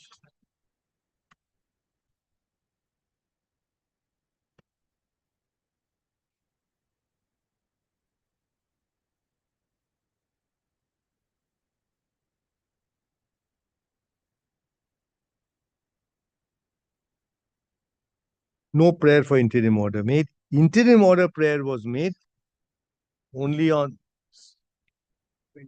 June 2022 when They had sold shares. that is page 578. Page 257. Yes, we filed a separate GA around that time, just before that, because of the subsequent transfers after they took time to extension of time to give their opposition. Page 257. Counsel for the applicant submits that the applicant has been necessitated pursuant to steps taken by the respondent on 6 June for transfer of certain number of shares in favor of third parties. The counsel is going to submit that allegation must be seen in the context of the petitioner's conduct. Whatever the case may be, the order of 6 June records the respondents pray for an adjournment to file affidavit in opposition, which was granted. The matter was directed to be listed on 20th June. Since the date for the 9 petition proceeding has been fixed after affidavit parties to shall maintain status quo, as was existing on 6 June 23. That this would have meant that they should buy back the shares which they had sold. But that apart, they should not to transfer any further. So this was the factual situation. And in the context of why balance of convenience should be in my favor, on that score, my lord, my submission is now strengthened further by the subsequent contracts. 24.95 crores worth of share, rupees 24.95 crores paid. That translates to 87% of the total consideration. While shares transferred were 35 lakhs on, that is 69% of the total shares. So I pay more than what I get in terms of shares. Plus, more importantly, I discharge all their guarantees worth many hundred crores, 800, 900 crores. I get their title deeds returned to them. So I have performed really 95-90% of my obligation. And I was willing, I'm still willing to transfer, to pay the balance amount against the balance shares. That was the fact scenario on when I came to court. Now it's been worsened by the transfer of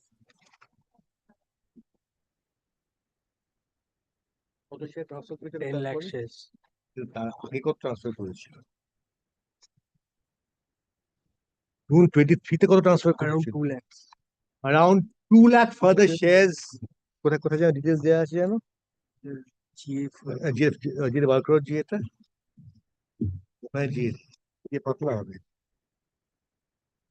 we have given those details in our last GA2 and GA1.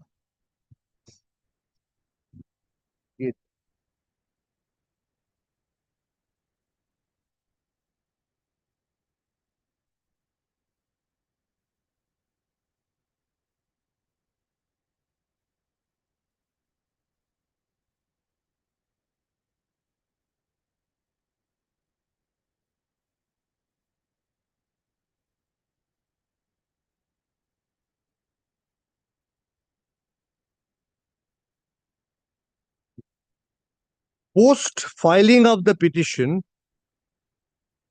they have recently caused to be transferred 10 lakh out of the balance shares, which they are saying is involuntary transfer because the bank has invoked the pledge.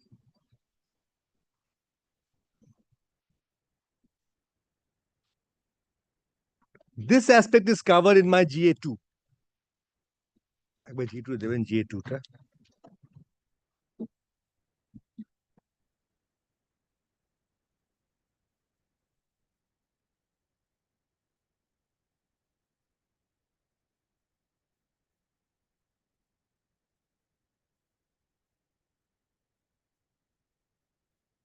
They are also kind of vacating to the trial court and we can also.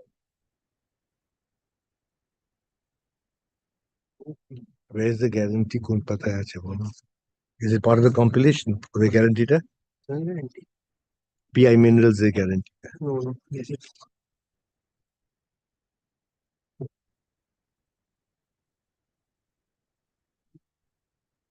GA2. Now they have recovered more than the 28 crores.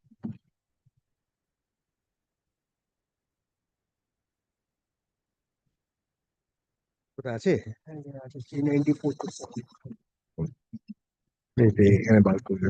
Because 2,24,103 shares they have transferred after filing the petition in around May, June, July 2023, against which they would have received consideration at the market price. On top of that, 10 lakh shares have been transferred by the bank and the sale proceeds utilized for discharge of their obligation as a guarantor. And their company's PI Mineral is their company is the borrower. That 10 lakh shares have been sold in June 2025.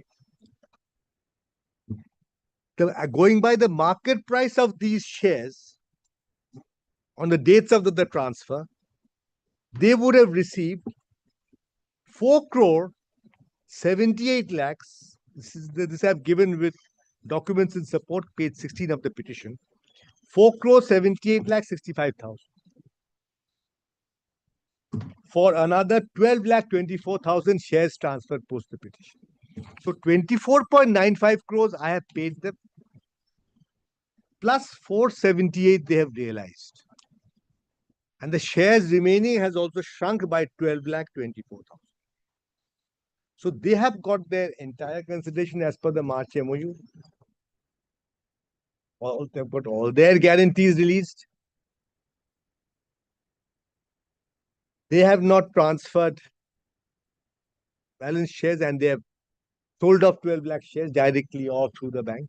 Number one. Number two, they have not transferred Prabhu company to us. Because the company also come to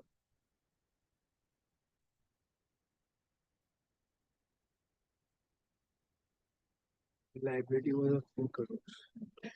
Now, Lordship, one more thing I want to show that this invocation of the pledge and sale of the shares was not involuntary because the guarantee which was given by Prabhu, respondent number 3, was for 3 crores.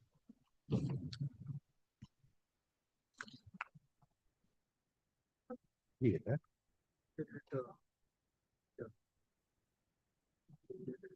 This will be appearing from page 405 of the compilation. No, I mean June 24, not June 20. Page 405 of the compilation.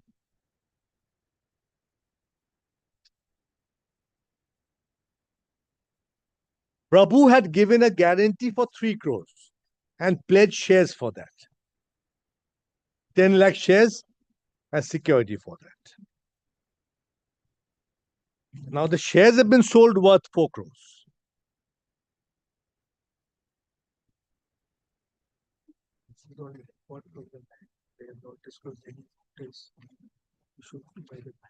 Respect to invocation of those petitions.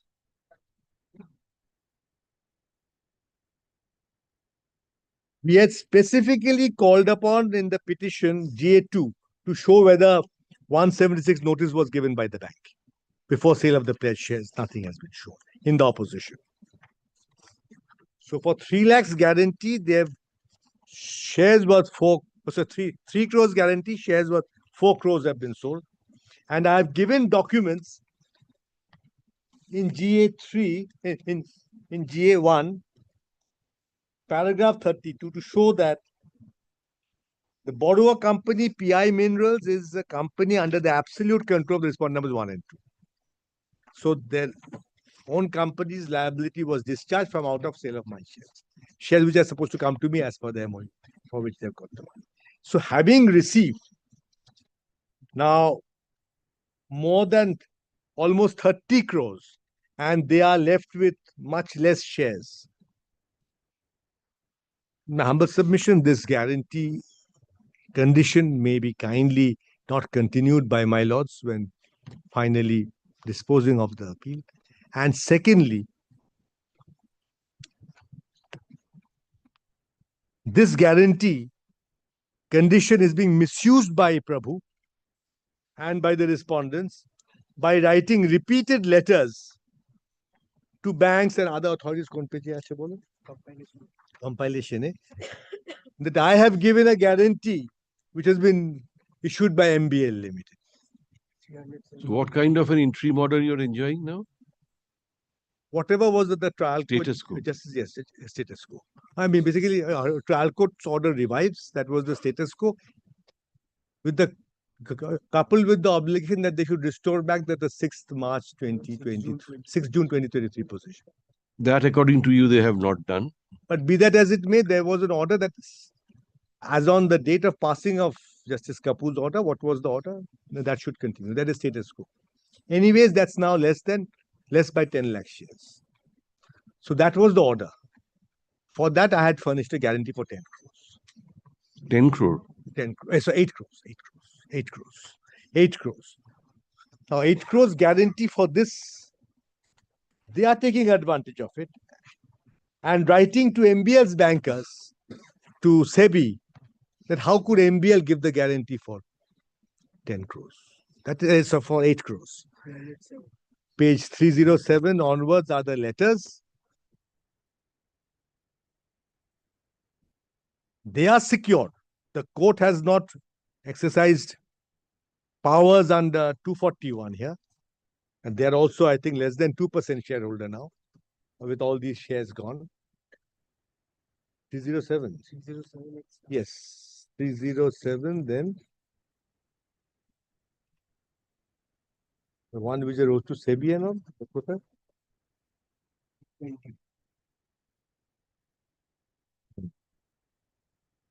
They write to my chartered accountant and to my banker, to all the independent directors,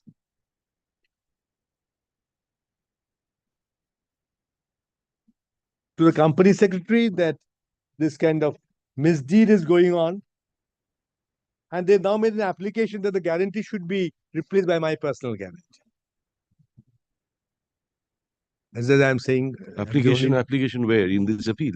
After I made this application, GA1, that they should be restrained from writing letters, and anyway, this condition should be discharged.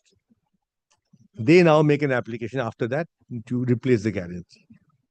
It is not because MBL's banker. Yes, they have not said that this guarantee will not be honored. National Bank. This is not a sufficient guarantee which will, given the satisfaction of the registrar original side, will not be honored. Union Bank. Union Bank. One bank. Union Bank. Union Bank. Union Bank too? Yes, Union Bank. That this guarantee is of some private bank which will go bust. That's not the reason. So That is all. Mr. Chaudhary.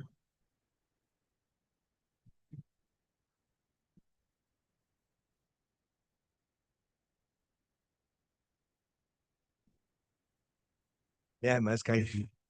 You appear for all the respondents. I'm for the yes. Yes, sir.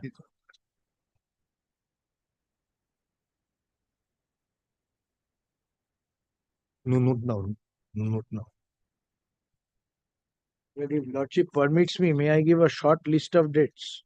That Lordship will kindly pardon me, my lord, it's in white paper. I'll replace it. Because otherwise, my lord, I thought.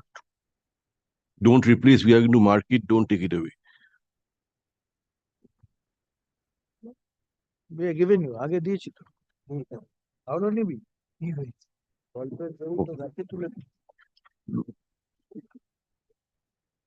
That before Lordship looks into the papers,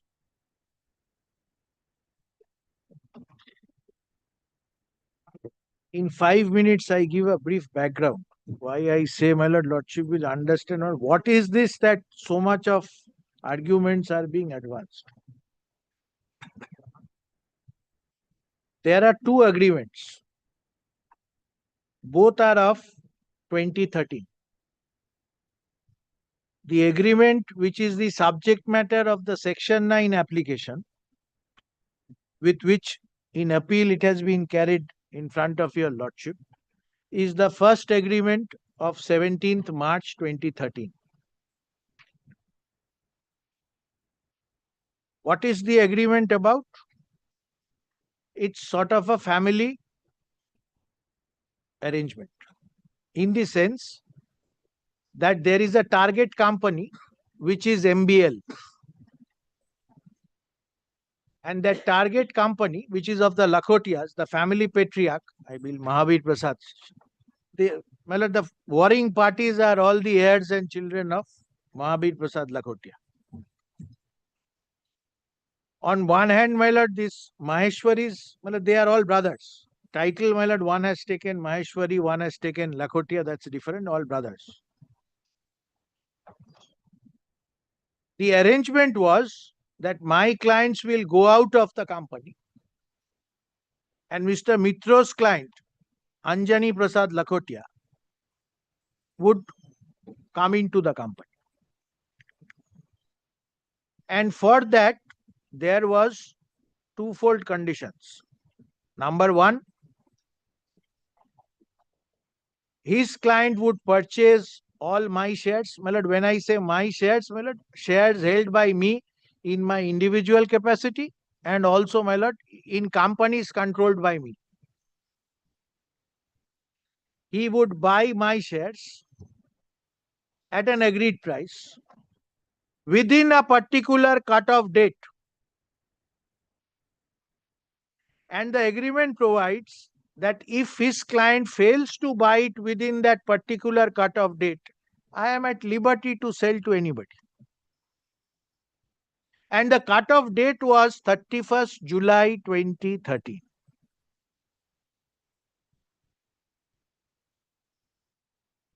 Who are the dramatis personae in that March agreement?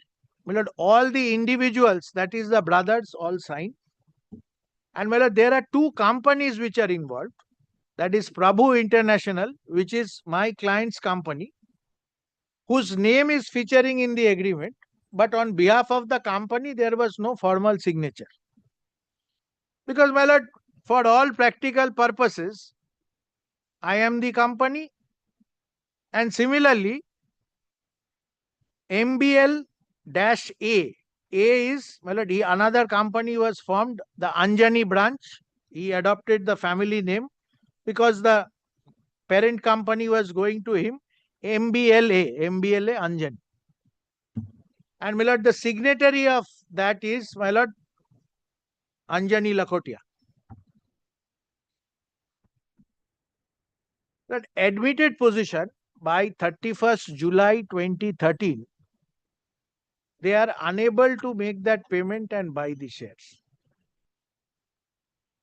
And out of 55 lakh odd shares, which was the subject matter of the first agreement, that a substantial portion was being held by the company, the corporate entity, my client Prabhu. And after 31st July, I start selling it in open market. And the rates are there. I'll come to that. Then my lord Anjani comes and says that, look, it's our family company. You have sold, I could not pay you in July, but my lord Prabhu's share were still there. So my lord, in October, another agreement was entered into between the two companies, that is MBLA and my lord Prabhu. In respect of my lord, the self-same 35 lakh shares, my lord, which was out of 55, my lord, Prabhu was, 17 lakh and odd was being held by Prabhu. That all right. Let us now buy it at, earlier agreement was 55 rupees per share, my lord, the price has increased. Now, my lord, let us test the proposition. You say the second agreement, I show, my lord, what stand I have taken. And my lord, why approbate and reprobate is on facts, not on law. I had taken a point when they had filed a suit, my lord, that's the suit for the second agreement, for stamping. It was held against me. Does it mean I have to continue with that point? I'll come to that. So this is the broad factual parameter. In the suit, in the second agreement, my lord, since my client was not delivering the shares, my lord, they file a specific performance suit. In the interregnum, my lord, the markets improved and the share prices, my lord, became very high. And perhaps, my lord, I am being candid. Perhaps, my lord, they were not willing to sell at 64 or 65. They file a specific performance suit, obtain an order of injunction, restraining my clients from selling it. And after that, my lord, there was some bonus shares, right shares issued, subject matter of, again, injunction. My lord, injunction was continuing. Markets started falling. But from 250 when it was started when it was falling, my lord, I start writing to them. All right, I am willing to sell it to you. It's much above 63. Please take it. No. Then, my lord, it came below 63. That is the agreed price. You take the shares. No. Then I file a judgment upon admission in their suit. And I am admitting you take it. Moment I file, my lord, they withdraw the suit. And unfortunately, my lord, the learned judge allowed them unconditional withdrawal. But in that suit, we have filed an application for restitution on the well-settled principles that on the date of injunction, whatever is the share value, you are to restitute and pay it to me. That is pending. Now, my lord, because in the suit, my lord, on all these shares, they were enjoying an injunction. Now, when, my lord, it became apparent to them that I am going for that and they are going to withdraw the suit, well, they realize that this injunction will go. There will be no embargo. Once you withdraw the suit injunction will go. So, my lord, after receiving my letter, and I will show your lordship, well, they try to resurrect the March agreement, which is this agreement. And that is why for 10 years, lordship will not find a single letter on the March agreement. In fact, Anjani Kumar Lakhotia in 2017 has denied the existence of this agreement. Look, he blows hot and cold every time. Approbate and reprobate, I was surprised why he is showing it. Well, it will apply to him. Approbate and reprobate applies on fact, not on law. That if I take a stand in a particular point of time regarding one document, I cannot alter my stand and contend, no, that is not correct, but this is correct. That is the principle. Or if I accept a portion of a document, I cannot disown the other portion because it is unfavorable to me. That is the stand. It has to arise out of one document. Now, on record, there is a letter of Anjani Lakhotia saying, my lord, when I ask for release, what agreement? Because by that time, my lord, 3 years have passed. He says, your claims are barred by limitation. You cannot do it. He, in fact, disowns there is any agreement. I deny there is any agreement with you. It is on record in 2017. But now when he has to fall back, in fact, in the first court, my lord, they had suppressed that letter. Suppressed in the sense not argued. We only pointed it out. Then, my lord, the stand is that, well, that's a agreement between the companies. This was never abandoned. I have not done anything from 2013. But you see, I got the bank guarantees released. Now, my lord, the release takes place. Why? Because the bank issues a surfacey notice. The bank issues a surfacey notice on them. They are forced to arrive at a settlement with the bank, and that results in releasing of all the documents by the bank, including mine. I show from the letter. We have shown, my lord, this round we have argued. So, my lord, this is how in 2023, after 10 years, they resurrect and revive or try to revive or assert their right in terms of the March 2013 agreement. Now, well, a simple question. Let us assume they have a right. Well, if they would have come before a Section 9 court any time after July 2013 to claim a Section 9 order, injuncting my client from selling the shares in 2013 itself, would they have got it? The agreement is saying the cutoff date is this. If you cannot, my clients are at liberty to sell. All right, you go file arbitration, file a dispute. So, if they could not have got an order in 2013, do they have a better case in 2023 or thereafter? This will be one of my arguments. The second argument is, which, my lord, the learned first court, the learned single judge has found, that in effect, was there any agreement existing of March 2013 when you yourself, well, the same person through the corporate entity for the same subject, out of, my lord, let us say 10 shares, you execute another agreement, and Anjani Kumar Lakhotia is the signatory for 6 of 10 shares. Well, Lord, can you fall back and say that no, this has nothing to do with that? This is the second aspect of the matter. Third aspect is, well, a lot of argument on limitation. Section 9, well, limitation point for Section 11, it was relevant. Section 9, only thing it is relevant is whether it is prima facie barred by limitation or not, so as if you are not entitled to final relief, how can you be entitled to a temporary relief or an interim relief? Only for this principle it is relevant. Now, my learned friend has showed your lordship's Article 54. First limb says, if date of performance is specified, 3 years from that date. So 3 years from 31st July will take us to, my lord, 31st July 2016. Nothing happens in that. 31st July 2013 was the date within which they had to do it. Date of performance was mentioned. So any arbitration, it should have happened within that. Nothing happens. Now, what is the answer to that? No. Bank guarantees have been released in 2013 and they themselves have asserted their right in 2017.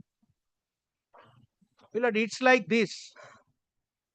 If a plaintiff goes on writing letters of demand, does it amount to acknowledgement under Section 18? No. And assume for what will it was your obligation to get the bank guarantees released. I perform my obligation after 10 years and then I come and say, I have got it released, therefore the relationship was continuing, therefore limitation is saved. This is the sum and substance of the argument. But he admits that the obligation to release the bank guarantee was of his client. So why he does not answer why I did not perform this obligation in 2014, 2015, 16, 17. And in 17, my lord, I assert the right. I'll show that later. It is not in respect of the March agreement. I assert my right because the bank, my lord, issues a notice to me also under SURFACE because my name is still there in respect of that company and my deeds are still there. And my lord, the March agreement provides that you are to release it. So when I say you are to release it, you do that. They said, what agreement? Nothing exists. I deny the existence of the agreement. I'll show that later. This is in 2017, my lord. And my lord, kindly bear in mind, 2017 means 3 years have passed. Lordships are aware, my lord, even under section 18, assuming for a moment, my lord, it is an acknowledgement of any liability on my part. I had no liability under the MOU. All obligations were of theirs. I had to work out, I had worked out. That was my only obligation. My lord, after 3 years, if an acknowledgement is made, assume for a moment, it satisfies section 18. Does it amount to that? All I do is I say, Arey, why is bank still writing notices to me? I had worked out in 2013 itself. I have nothing to do with the company. And you were in terms of the earlier agreement supposed to get that released. Answer of Anjani Lakhotia is what agreement? I deny. And after, my lord, he is compelled to withdraw the suit. Or when I assert and he strategically decides to withdraw the suit, writes a letter of section 21, tries to create it, and boldly coming and saying, I have done this section 21 notice earlier. It is after, my lord, I say that, all right, you take it at this price. And that is why, my lord, the learned judge is perfectly right in coming to twofold conclusion. Prima facie, limitation stares at your face. And on the face of it, there is serious issue whether this agreement at all survived, given your own conduct. These are the twofold, my lord, conclusions. Now, my lord, kindly take the list of things.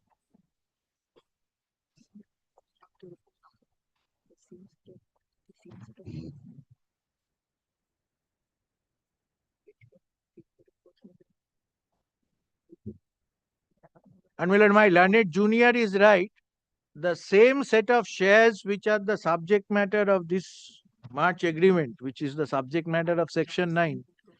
My lord, majority portion is the subject matter of the suit as well.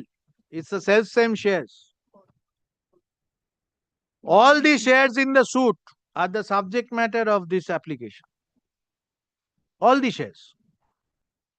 And the bank guarantee rights, the obligation to return the documents, my lord, that was also asserted in the suit.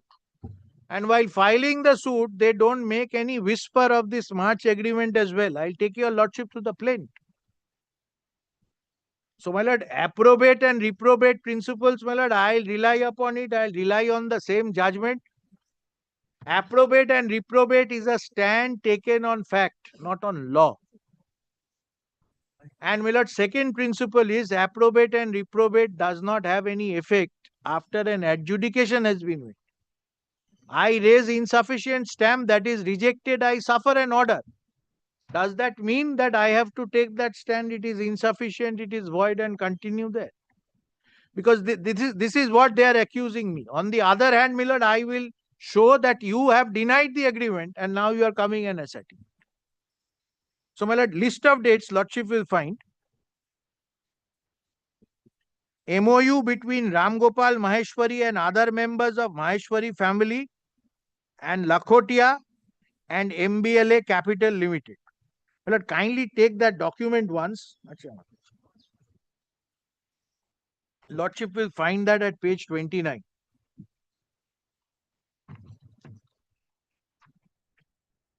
This is the agreement which they are now trying to revive.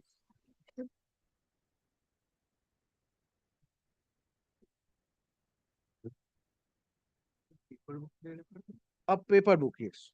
A paper book.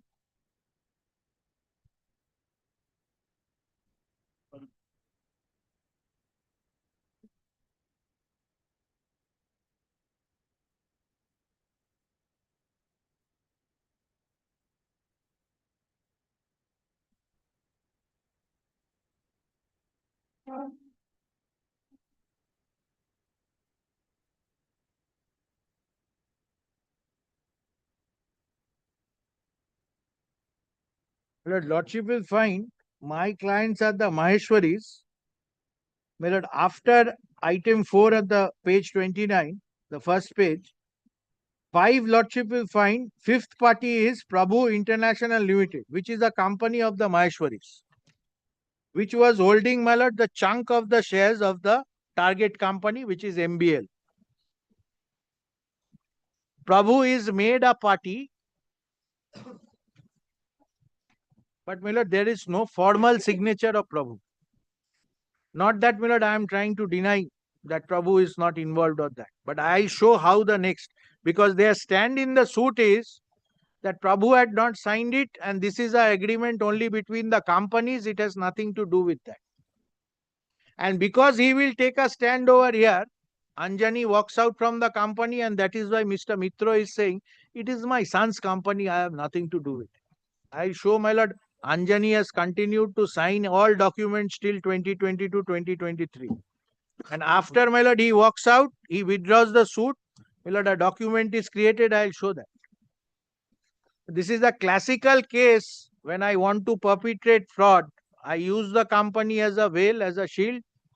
And then when it is inconvenient to me, I just slide out of that. I'll show that. So, my Lordship has seen, my Lord, the Maheshwaris and Prabhu, first part. Then kindly see Anjani Kumar Lakhotia and his company, only two. MBLA Capital. My Lord, A stands for the Anjani wing.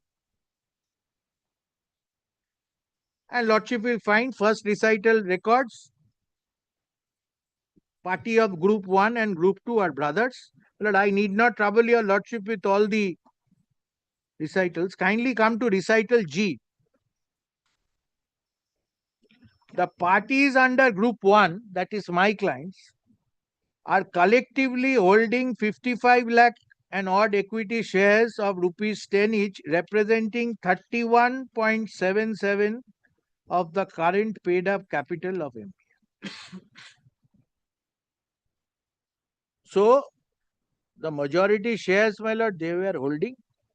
Since I was walking out of the company, share price agreed upon, I am to walk out. But because it was a family company and all were running it together, the family patriarch was alive. My Lord, these were the terms. My Lord, kindly come to page 32. Mr. Chaudhary, out of the remaining 69%, all were held by Anjani's group. My Lord, they were, my Lord, it was a family company. So far as we are concerned, we had around 31. We had around 31, they had around 29 or 30, and somebody else's, others were also in. Others are there also.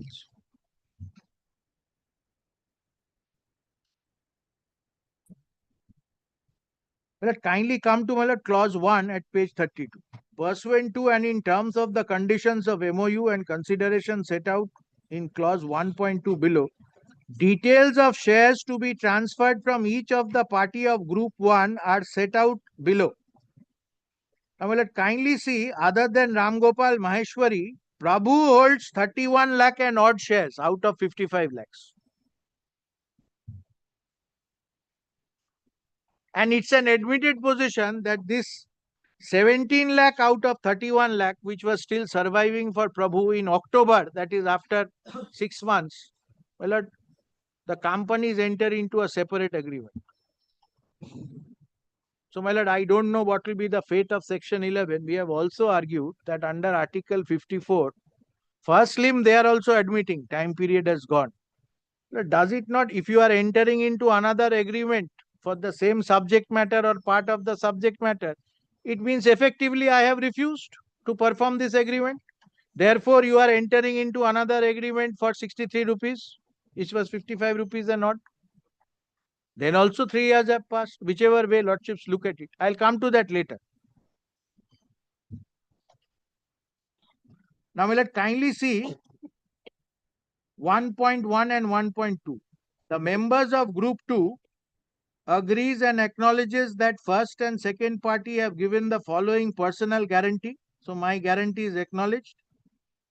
Group 2 shall arrange. Well, kindly see 1.2.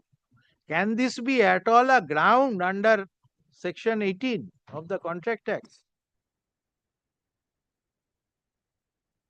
Group 2 shall arrange for release of the personal guarantee of parties of Group 1. Well, kindly note. Section 18 of Contract Act. I'm sorry, man. Limitation Act. I'm very sorry. I'm very sorry. I'm very sorry. Group 2 shall arrange for release of the personal guarantee of parties of Group 1 by or before June 13 or within 60 days of resignation from MBL, whichever is later. Well, kindly marks this, whichever is later. Here also the periods had long expired. Your time period to perform had long gone.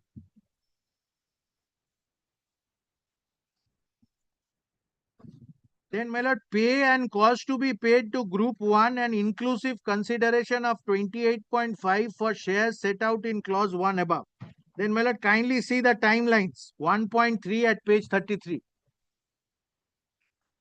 By 31st March, by 30th April, by 31st May, by June, 31st July, everything has to be done. Then, my lord, 1.4. Consideration shall be paid to Group 1 as per schedule, and thereafter Group 1 shall transfer the share to the demat account of Group 2 and or his nominees or to his order or so on. So you pay the money and I transfer.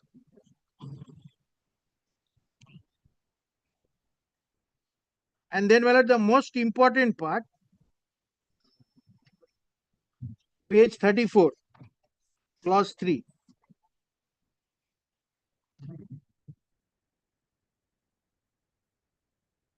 The clause 2, they had to pay me 15 crores within date. The third and fourth party of Group 1 shall resign as vice presidents of the company MBL immediately upon receipt of 15 crores out of the total consideration of 28.5 crores.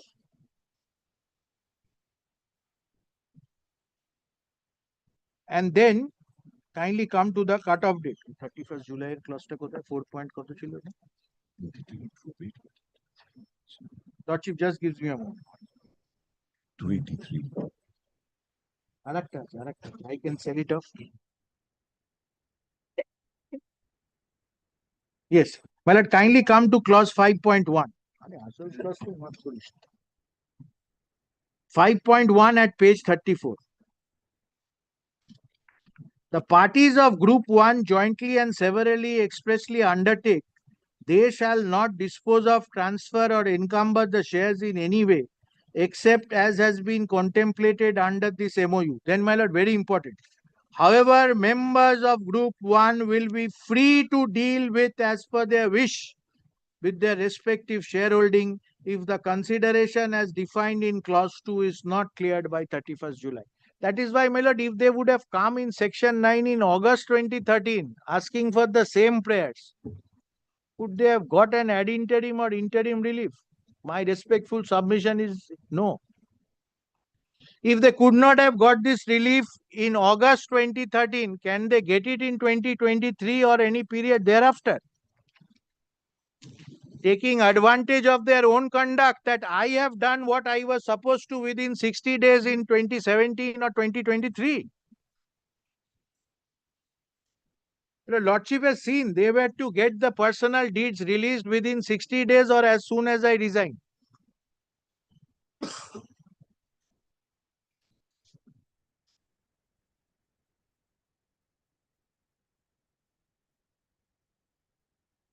And my lord, kindly note that this 31st July cutoff date has nothing to do with, my lord, my resignation or my going. You pay 28 crores by this date, and if you don't, I can sell it off. It has no link whatsoever or nexus with, my lord, release of personal guarantee, this and that. It will run in the list. Very well. I come back. My lordships take up again next Friday, Independence Day, Monday. Next Monday then. Monday, this is commercial. No, hey. This is commercial. My then there is an outside chance Thursday, na? Thursday after appellate side. yes. Thursday also I am there. I'll take my chance. Lekho. Mr. Mithro, learned senior counsel representing the appellant, comma, concludes his opening submission, paragraph, Mr. Chaudhuri, comma, learned senior counsel representing the respondents, begins his argument but does not conclude. Paragraph lists the matter once again, বৃহস্পতিবারের ডেটটা দিয়ে দাও, থাকুক লিস্টে, Deeply. comma, retaining his position.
Item number 1. Please, your lordship.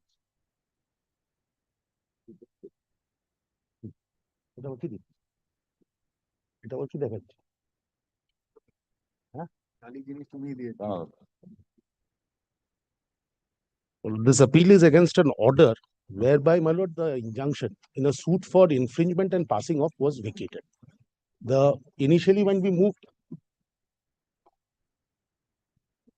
Initially when we moved, an ad interim order was granted. My lord, the defendant is a company. Why was this fixed at 3:30? I mean, The why a inter- specific time? Is there any outstation counsel involved? No. I mean, what prompted us? Do you remember? No.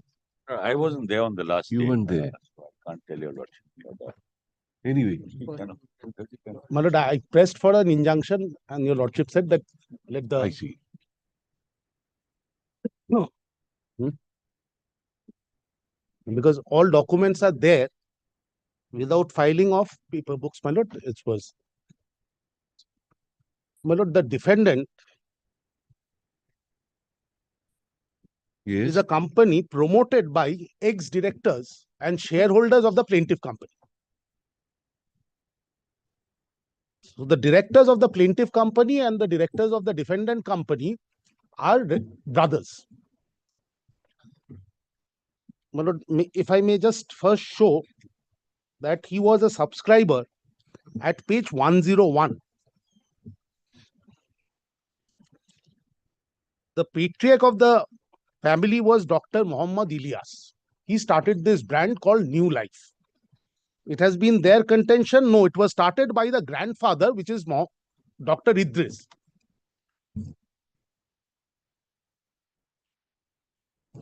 Take your seat, Mr. Richard. Let us go through the judgment once.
Yes, Mr. Bhattacharya.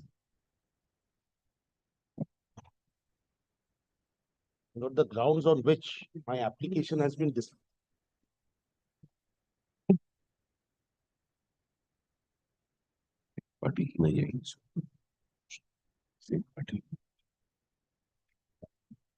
In Delhi, you were the defendant. Yes. Same defendant. Same defendant. Yes. But the matter was heard over a number of days. He didn't get an interim order. Not withdrew the suit, came after 5 months. Couldn't have got 12-day leave also. Let us hear him. Will kindly take the Delhi. First, let me deal with the Delhi thing. I did not raise this issue. The court itself raised the issue. Well, that's at page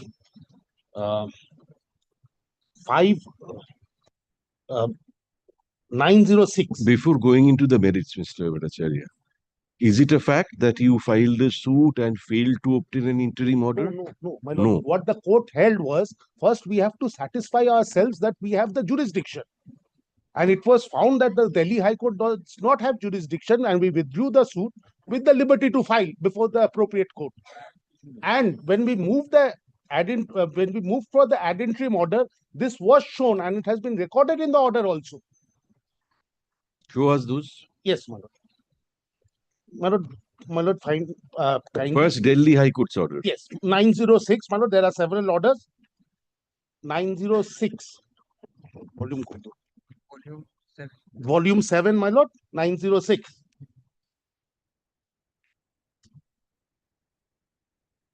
No.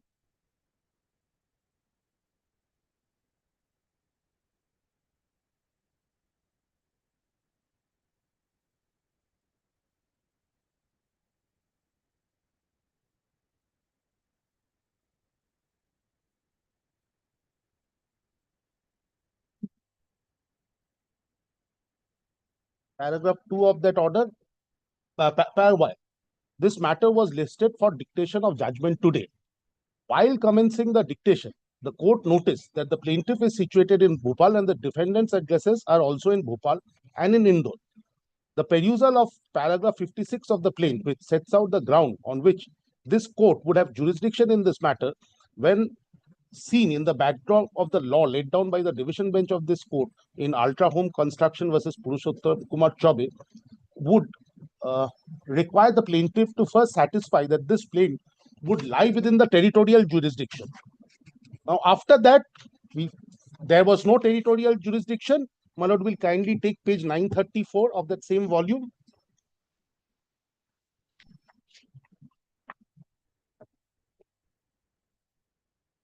And here, my lord, receivers were appointed. They are selling goods within. We have taken clause 12 leave. They have not asked for revocation.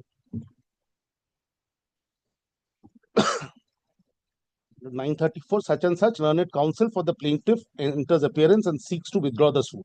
He states as the plaintiff wishes to institute the suit in a court of competent jurisdiction in light of the order passed by this court on 21st July 2023, observing that the jurisdiction may not lie with this court. So the Delhi High Court did not go into the merits of the case at all.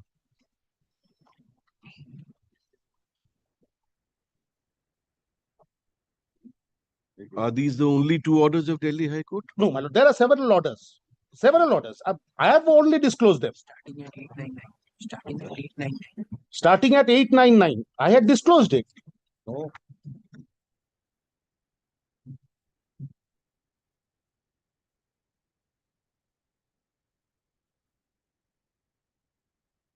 It was only on jurisdiction.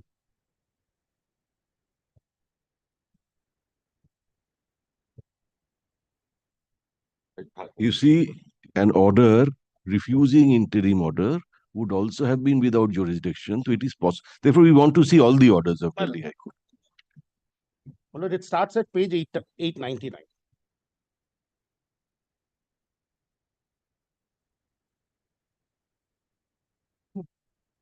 But 899 onwards are all the other orders, and these were perhaps not disclosed by my learned.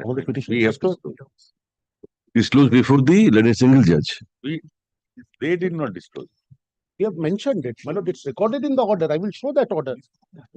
ঠিক আছে তোমার অ্যাফিডেভিটে দেখো না আছে Mr. Sanjay Singh, learned counsel for the seeks additional documents on record.